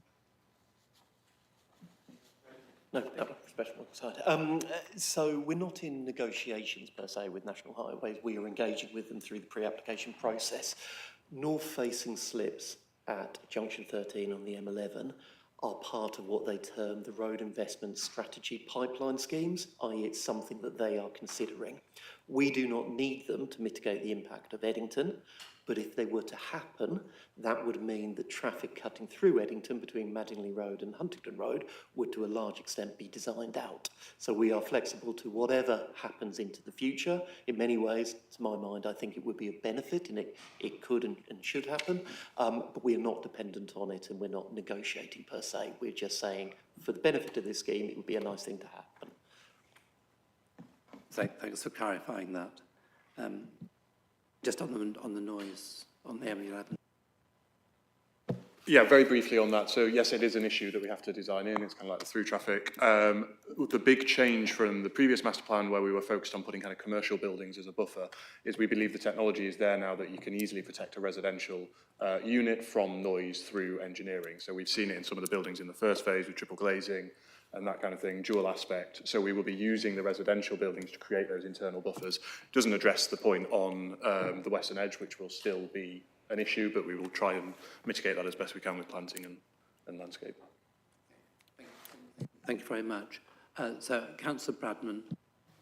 Thank you very much, Chair, and thank you for your patience, gentlemen and lady. Just one further thought. Councillor Thornborough has raised the issue of avoiding overheating, but as somebody who lives in a rather north-facing house, can I please remind you that there are some aspects of housing which can create very cold accommodation, which is, I would personally feel, is worse than being too hot. But please just bear in mind the need to be able to control. I'd welcome some incident sunshine myself, so just beware of that too. Thank you. So I was just talking about the issue about going from 30 metres to 20 metres.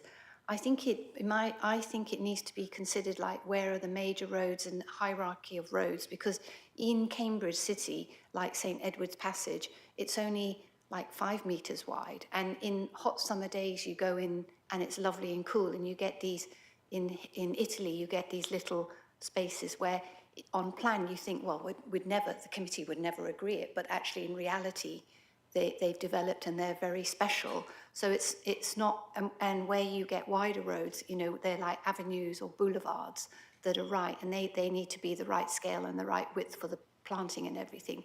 But I think some side streets and the sequence of spaces and what happens and what opens up and what you experience is what is really important, rather than saying no 30, we're going to 20. I'm sure you know that, but sometimes some narrow roads are quite exciting too. Thanks.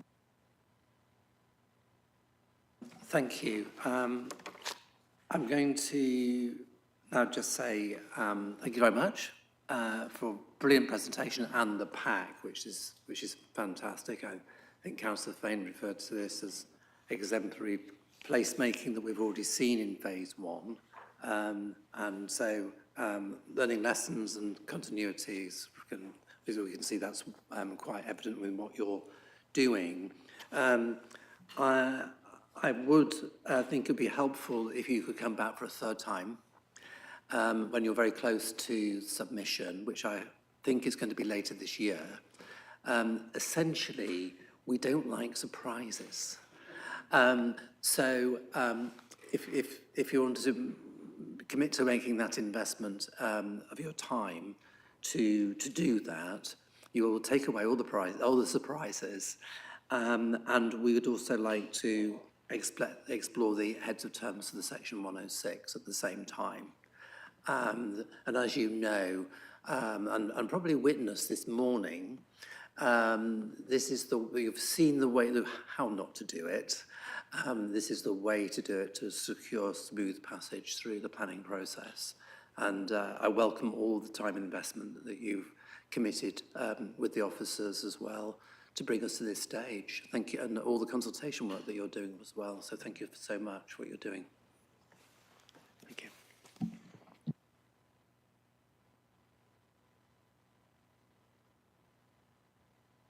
10 minutes? Yeah.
So agenda item 6, Councillor Khan, can you close the door behind you, please?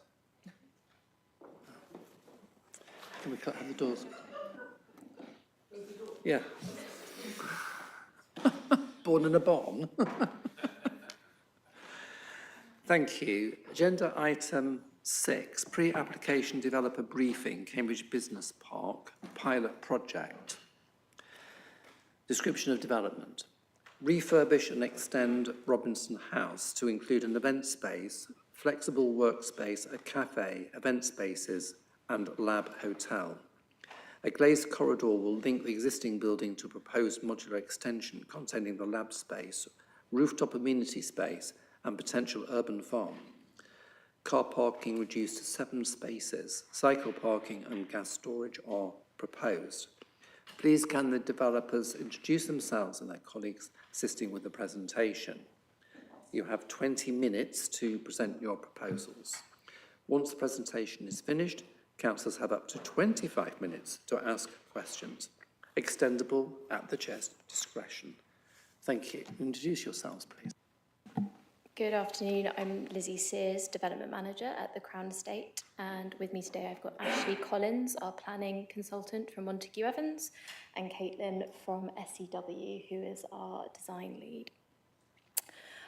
We're delighted to have the opportunity to brief you on our planning application for Origin, which is going to be the first in a number of planning applications that will be coming forwards as we seek to breathe new life into Cambridge Business Park.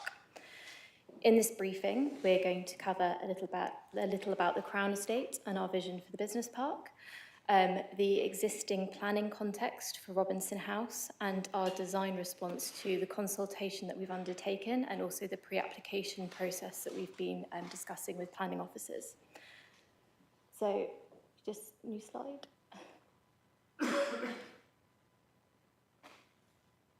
Next one. So the Crown Estate is a national landowner with a diverse portfolio that includes Cambridge Business Park, as well as land in Oxford, London's West End, Windsor Great Park, and much of the seabed and coastline around England, Wales, and Northern Ireland. We aim to use our portfolio to make a positive impact that supports communities to thrive and that pioneers sustainable and inclusive design. All of our profits are returned to HM Treasury for the benefit of the nation.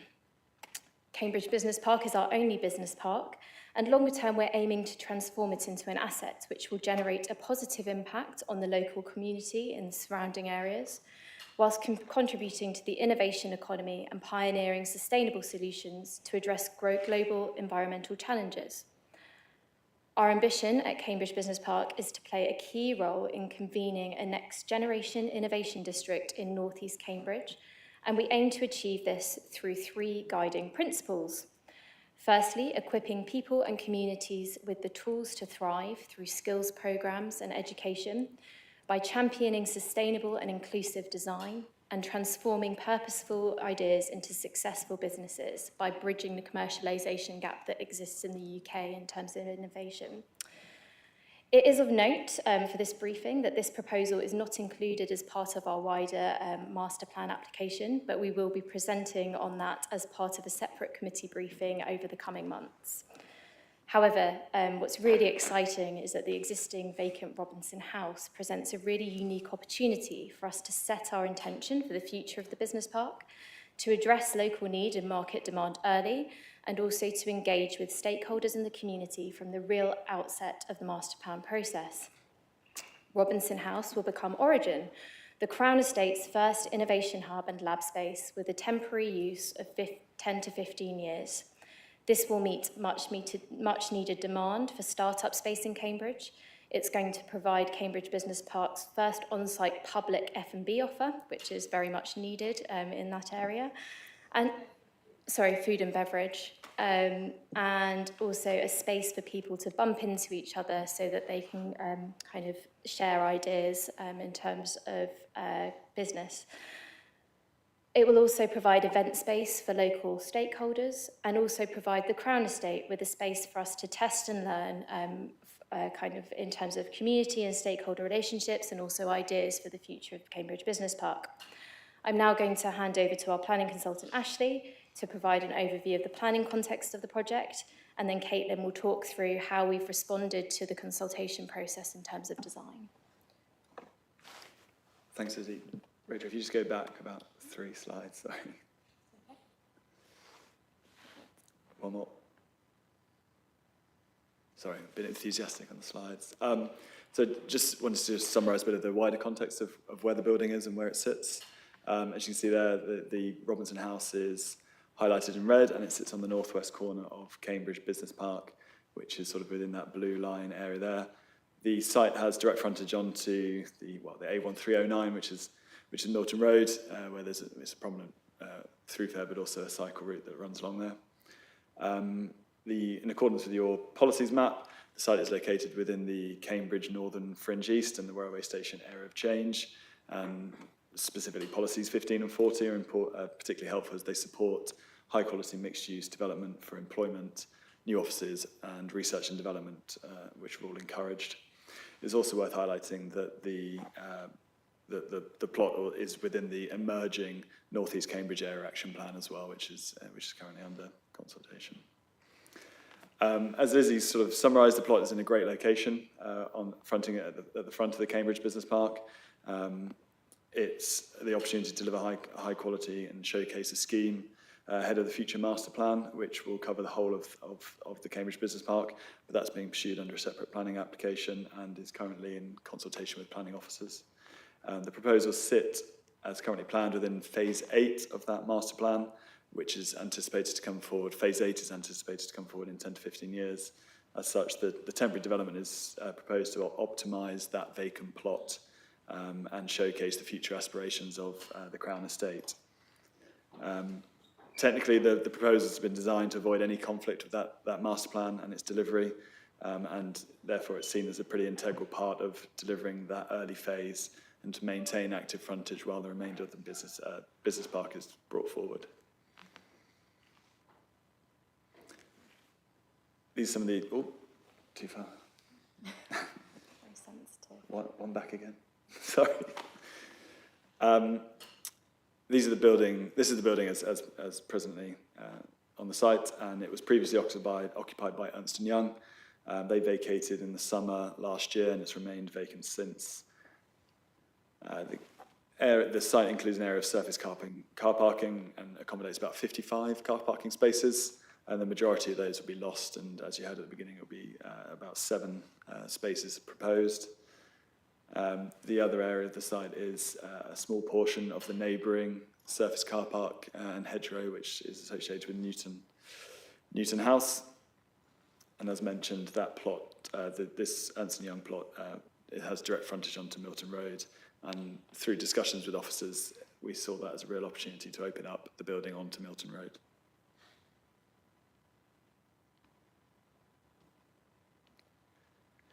Great, this slide just summarises some of the high-level sustainable objectives of the master plan, which Caitlin will sort of explain in detail how those have been accommodated. But the 3 guiding principles that Lizzie referred to also align with the golden thread of the NPPF for sustainable development, which are the economic, social and environmental elements of what is defined as sustainable development. The key components include the refurbishment of the existing building to create that flexible office and lab floor space and meet an identified need for startup enterprises, together with the provision of community event space. The modular building is designed for 15 years, but I think it's key to note that we've done a BREEAM assessment to achieve excellence, despite it being a temporary building, and there's been a whole life carbon assessment which has informed the design proposals.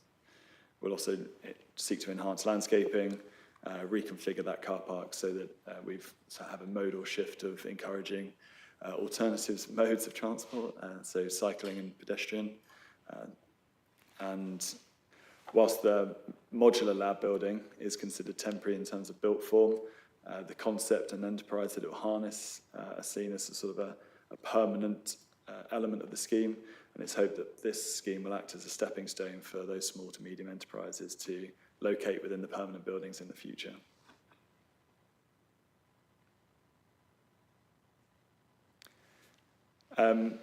We've gone through quite an extensive pre-application process with officers. So we've had two pre-application meetings, and the dates are up there, and some details about what that feedback was. But really, the process has been extremely positive. And from my perspective, it's really rare to have a client like the Crown Estate who seek to exceed some of those key sustainability and social objectives. And the Crown have sought to accommodate recommendations and feedback from planning officers and local stakeholders wherever possible. And as I say, Caitlin will come on to those now in terms of how they've been accommodated. Thanks, Ashley. So from a design perspective, we started off by retaining the existing Robinson House building, refurbishing that and making it suitable for a new use. We've then extended the reception space with 2 single-storey extensions, which will give a sort of grander sense of arrival to the building, as well as proposing a new entrance off Milton Road, which will pick up the footfall and the people using the neighbouring cycle route.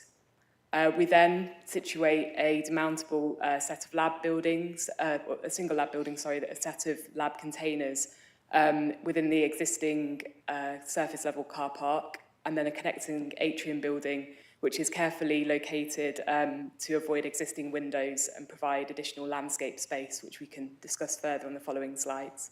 At roof level, we have opportunity for an urban farm, which would be a collaboration point with a sort of external provider, and this whole element will sit within a landscape proposal. On the next slide, you can see the proposals in more detail, which is an aerial axonometric view. So you can see how the building elements are going to be treated with a pink paint. So it gives a sort of holistic vision across the site and sort of celebrates new life and ties these quite disparate elements into one proposal. And you can see the emerging landscape which surround the buildings, which we'll go on to in more detail in the following slides. From a landscape concept, we're imagining this project to be an opportunity to explore pioneering sustainable landscape methods, and that will be from this site, and then we imagine that rolling out across the Crown Estate's wider portfolio. So using it as a real test bed where we can look at ideas and how they actually work in reality. The landscape proposals have been developed following feedback during the pre-application process. So the designs that we presented at the initial pre-app have been simplified somewhat following members' feedback. And in particular, the Milwaukee Forest, which we proposed to the south of the site, has now been simplified somewhat to a wooded area which retains the existing trees. The retention of the existing trees was a real importance for this site in particular due to the biodiversity net gain requirements, and we're currently sitting around 21% for those. We also have a clean air garden, which is situated next to Milton Road, which is obviously quite a high trafficked main route. So we're proposing sort of air quality monitors, which will assess the performance of the planting, and then in that way offer a sort of test bed for this to be rolled out across the wider master plan. The materials for the landscape are to be reclaimed, so we're taking up existing paving, which sits beneath the proposed lab buildings, and reusing those as paths that are going to be relayed in a way which allows for drainage beneath them. We can go on to the next slide. Also in the landscape, we're going to have some large water collection containers, and the purpose of those is to communicate the water shortage issues in Cambridge, and seeing sort of not only a conversation starter to talk to obviously people that are visiting the site can then become aware of the issue here, but also then act as a functional sort of element which can be used to water the landscape, the proposed landscape. Although we have focused our attention to sort of drought-tolerant native species, which would require less irrigation, obviously to be suitable for this location.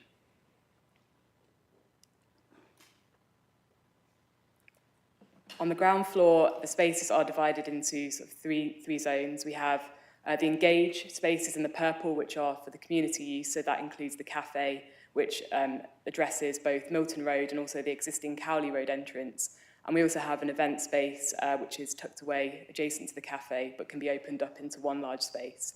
And the idea behind that is that the work that's being done within the labs, the research, can then be shared with a wider network of people, including the local community.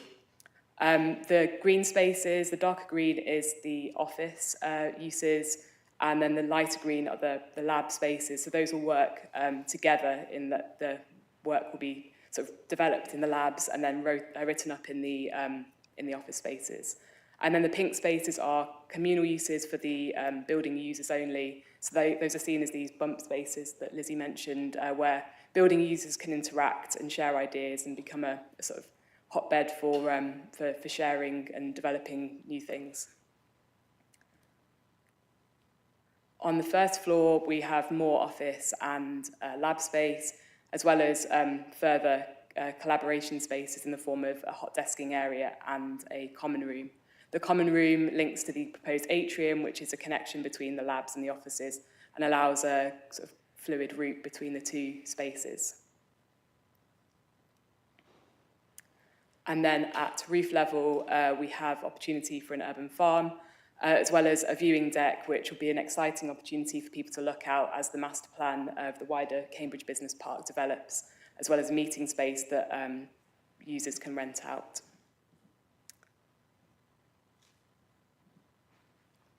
We've consulted quite thoroughly on pedestrian and cyclist experience, thinking about that user journey. We've spoken to CAM Cycles in some detail about the expectation for high-quality cycle facilities. So we're proposing a dedicated cycle entrance to the rear of the building, where an access control gate provides access to long-stay cycle parking, and then the rear door connects directly to the cyclist shower and locker facilities, providing a sort of route into the building where you can get to work, freshen up before greeting your colleagues. We also have short stay spaces off Milton Road connecting into that existing cycle network, as well as a proposed maintenance stand. And then again, picking up on feedback from pre-apps, we're now using the space between the proposed lab building and existing Robinson House adjacent to the atrium for further short stay parking. So the short stay parking is next to both of the main entrances.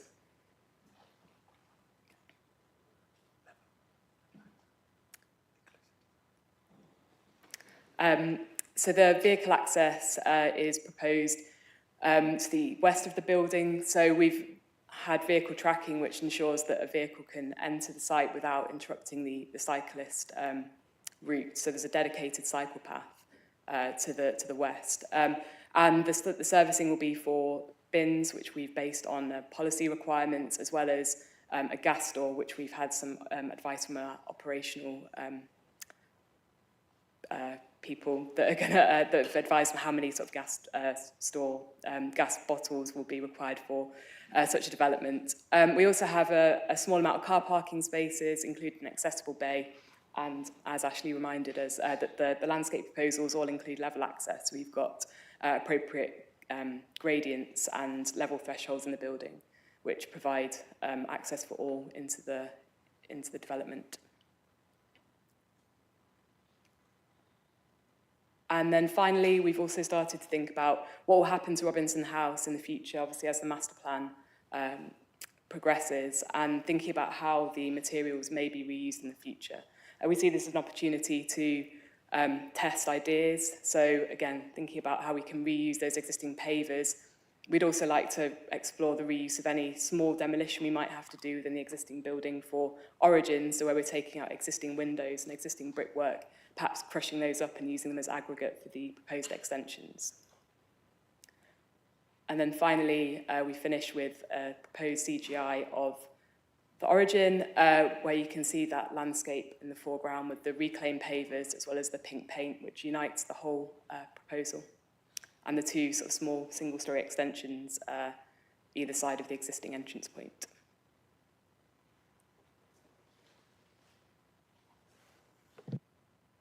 That is the briefing. If there are any questions. Thank you very much. Needless to say, you're now encouraged to ask questions and seek clarifications. You're reminded not to express any opinions that might suggest or imply a closed mind. So thank you very much. I'll go in the order from right to left. So Katie, Peter, Anna, thank you.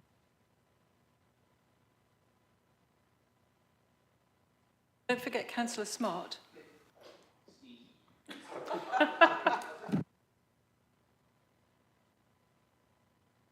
Perhaps you're avoiding me. It's a quick question, actually, very quick, very quick. Yeah, I think right to left.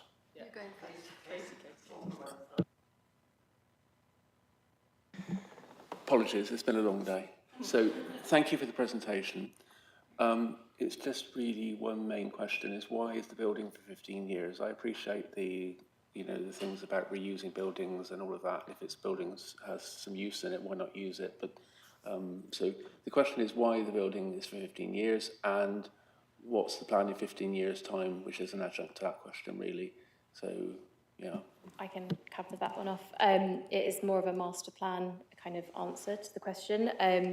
So we've had a building life survey conducted across the site, and based on the initial survey that was undertaken in 2023, it was indicated that the useful economic life of this building was only for a 15-year period. And based on current master plan phasing, that fits quite nicely with where we're sitting. So the target is for the 10 to 15 years. If the building is a complete success and becomes a bit of a landmark, there's no saying that it won't stay. But that's why we've kind of been really cognizant of the fact that we'd like to try and enable the modular element of the building, because that will be new, to be reusable in the future. Hopefully that answers the question. There was the second part. Okay. What's happening in 15 years? In 15 years' time, the current master plan phasing, it will become part of the future master plan. So at the moment it sits outside our master plan vision as a plot, but then it will become one of the later phases, at the moment the last phase of the master plan, so knocked down for redevelopment. Katie Pora. Thank you very much. It does sound really interesting and a good use of the end of life of a building, particularly if obviously we've got the whole North East Cambridge coming forward hopefully soon. So it's good to know that this can be changed to fit with that. I was interested in the urban farm. Are you suggesting animals? Like, I mean, literally, I'd just like a little bit of definition on that, because it seems a little optimistic to have a load of goats putting on the roof. Food and beverage sounds like a positive thing. Again, I've said before, I hope you'll think about things like a changing places toilet or at least a disabled accessible toilet, which I think you probably have to provide anyway, because those kind of things are so enabling. We've got, I think, one changing places coming forward, but not very near to you, so that would be an amazing thing to do for the community. I mention cargo bikes, as I do all the time. Again, it's a very sustainable site. You will have people dropping their kids off and coming in, so provision for those, so they're not sort of littering the streets in would be great. And finally, the modular part where you're going to extend the height, I suppose it would be useful coming forward to have some proper views of that and how that would impact, because obviously on the one you showed it does seem to stick up a little bit, but I do appreciate it's quite hard to tell how big the other buildings are currently or be planned to be. So I think you don't need to necessarily answer that one now, but it would be useful to know. But yeah, something about the farm would be useful. No, that was actually interesting. So we were just discussing this outside. So when our fire strategy consultant came onto the project, they asked whether there would be animals on the top of the building. We're talking more about kind of agri-tech solutions, so more kind of an urban growing farm, hopefully something that might be able to even supply the cafe in the future. But yes, more vegetation based rather than animals. In terms of the accessibility of the building, we've had an inclusive design consultant look at everything at stage 2, so that is considered in our design and access statement. And then cargo bikes, correct me if I'm wrong, but I think we have 2 spaces provided, which aligns with policy requirements and what CamCycle have advised on. Okay. If I might, I would definitely say, yeah, the We'll policy check on is a that. minimum. Yeah. And you're seeing the changing habits of people now. If you just stand on the road, you'll see people going by, and it stops people buying a car if they can park it safely. Thank you. Katie Thornborough. This reminds me of the hub in West Cambridge. I don't know if you've been there. So the West Cambridge site is a lot of university buildings for engineering and tech and things like that, and they've got a lot of little cafes, and they decided to do a hub like you, and a lot of people said, we don't need it, we don't need it. But it's probably twice the size, I would think, and it is used so extensively by everybody on that site and people coming in from outside the site. I've had a break between meetings and cycled up and had a coffee and did some work there. And I think you should go and have a look at that, because I think you should I would suggest that building in flexibility and future-proofing should be part of this, because if it is successful, you may want to extend the public hub aspect and maybe reduce the amount of offices and lab space if it becomes really successful. So I'd really hope that and this one in West Cambridge, it's won awards, and there's no, we're looking for award-winning buildings all the time. So I really hope you can build in accessibility so that if it's really successful, it can expand this the amenity side.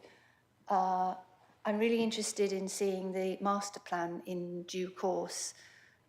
This is not part of what we're talking about, but and the routes through that. And in a way, even with this scheme, it would be nice to have an idea about the master plan. I think that's all. Yeah, thanks. I've just been told that the master plan's like to come to committee in June. But will we see it beforehand? This is master plans and It's a briefing. It's a briefing. Yeah. Yeah. Yeah, I was just going to say we'll have probably the first of a few briefings on the master plan in June, which will be before the committee on this project. So that should hopefully inform it a bit more. Councillor Fane. Thank you, Chair. Very interesting. When we started on the slides, I wondered why the word origin kept appearing, and now I see from this why. I think that when you have a pink painted building with the origin of new ideas, and possibly even goats grazing on the roof, you may create high expectations and high visitor demand as well. You'll probably even have people passing in their cars on Cowley Road, hoping to come in and see what this is all about. But seriously, it's a very interesting idea, and we do need, I'm sure, following on from Councillor Smart was saying, to be able to look in particular at how people will live and how people will travel in 15 years' time, or indeed more. Will we all be riding around on electric cargo bikes? Possibly not. But just a little issue which I think it's worth taking account of in passing is that a significant number of people who have electric bikes don't have anywhere really to keep them other than to charge them up in the corridors at home. And we have had a significant number of fires in corridors, some of which have resulted in fatalities. And whilst you can't do much about that, it is very useful if employers ensure that there is somewhere safe for cargo bikes or electric bikes, cargo or otherwise, to be charged up at work, and maybe even, not a matter for planning, maybe even checked. But very interested in the ideas and the expectations you create. Thank you. So, Anna Bradman, please. Thank you, Chair. One of the things, right, I have a number of questions, and thank you for your presentation. Firstly, I noted in your proposal you refer to a lab hotel, and you've only described lab, so I'm kind of reassured perhaps that hotel is not going to be part of this, but maybe you could think about that. Secondly, I welcome the fact that you're going to bring a master plan to us as a briefing before it comes to us for approval, so thank you very much. Right, on the lab part, I wanted to clarify how many stories that will be, because the other buildings currently around it are relatively modest, although they might change in future. I appreciate that. For me personally, I look at pink paint and think, why not green, given that that's the credentials that you're considering bringing forward as part of the consideration for your building, the environmental and agricultural and sustainability issues. Also, in the presentation, you showed us your innovative water collection containers. And I would just like you to think about how they might look from the road and whether they will be attractive and be considered exemplars of their type, or how people might view those. It would be good if they could be beautiful as well as functional. The next one is you're right hard up against the shared on your northern boundary with the shared cycle and pedestrian path to Cambridge North Station, and you may have people coming from there to use your facilities. So I've just wondered whether you've thought about navigation, and this is a master plan issue, through the business park to your premises, because otherwise people would have to go all the way out to the west to Milton Road, then down the Milton Road shared cycle path, then back in. And I just wondered, are you thinking about access through the business park to your premises? Also, if you don't do that, I'd just like you to think about the potential risk of conflict between pedestrians and cycles on the western access of your building. And for clarity, I attended your public exhibition and saw your presentation there. And what I also noticed was that access is on a slope. And I would just like you to think about the safety of that access on that side. Also on that side, you've proposed cycle parking right next to the shared use cycle path on Milton Road. And again, I'd like you to think about the possible conflict between the cycle parking, cycle stopping, pedestrian access, pedestrian exit from your western exit. Just think about how traffic is and pedestrians and cycles are going to move around that space, particularly in terms of visibility. And lastly, as others have said, there are a lot of e-scooters and e-bikes being used around Cambridge, and particularly on the Milton Road and on the towards the Cambridge North Station. So I would urge that you consider where e-scooters and e-bikes might park. Thank you. Again, I don't really need answers to those, just so you've got those in your mind. Thank you. Councillor Khan. You're talking about an event space and having event activities, and obviously a cafe. And if this is just servicing the employment areas around, I see that the access won't be a real problem. People will mainly be walking. But if you're planning to also service residential areas, you're actually quite distant from residential areas. Quite a lot of people who participate will be elderly, because that tends to be the people who've got the time to participate in events, and they may well need to go by car rather than by other means. You've only got 7 spaces. If you're having events there, there are going to be sudden rushes of people. You need to think how you might manage parking if it came in that sort of instance, even if you're not wanting it on a regular basis. I just feel that I can see there might be problems if you're trying to do that. With the best will in the world, about obviously about promoting sustainable transport, and while it's good to get rid of some of the spaces, I think there's a potential conflict there, and you might want to think about how you manage it and who you're targeting. Did you want an answer? I can cover general thinking at the moment. In terms of the event space we're providing, we're going to be really targeting some of our skills and education programmes, which we're already engaging with local stakeholders. So we're working with Form the Future at the moment. So the idea would be that hopefully we can host events with them in this space once it's there. At the moment, we have an urban room in one of our other vacant buildings, which we're kind of building up momentum with stakeholders and kind of community companies that we're working with.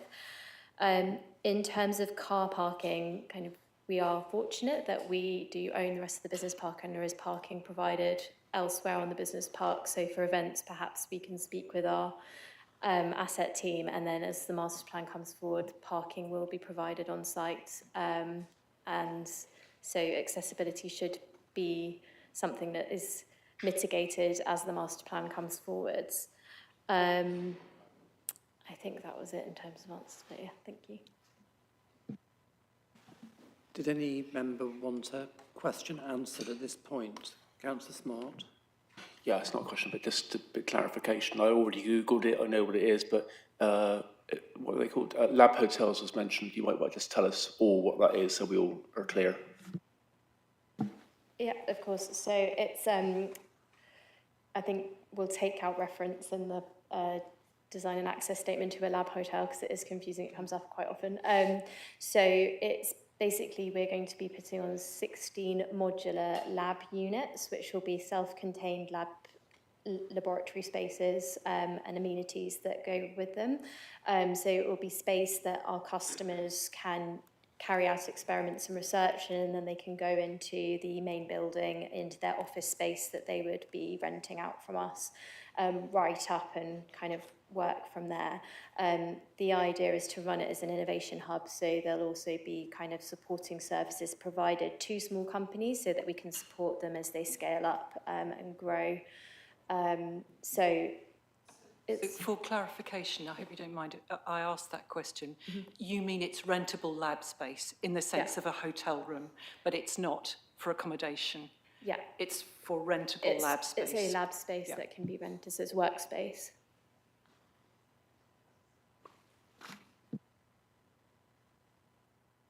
Okay, is any more questions? No? Well, at that point, can I just thank you very much for your presentation? I hear things are progressing well through the pre-apps. I haven't heard any objections, just interest and curiosity in what you're up to. A near neighbour of yours is Cambridge Sustainable Food. You might wish to contact them in respect of your roof zoo. Yeah, they're very nearby, they're quite nearby. So thank you so much, and we look forward to seeing you again in June. Thank you.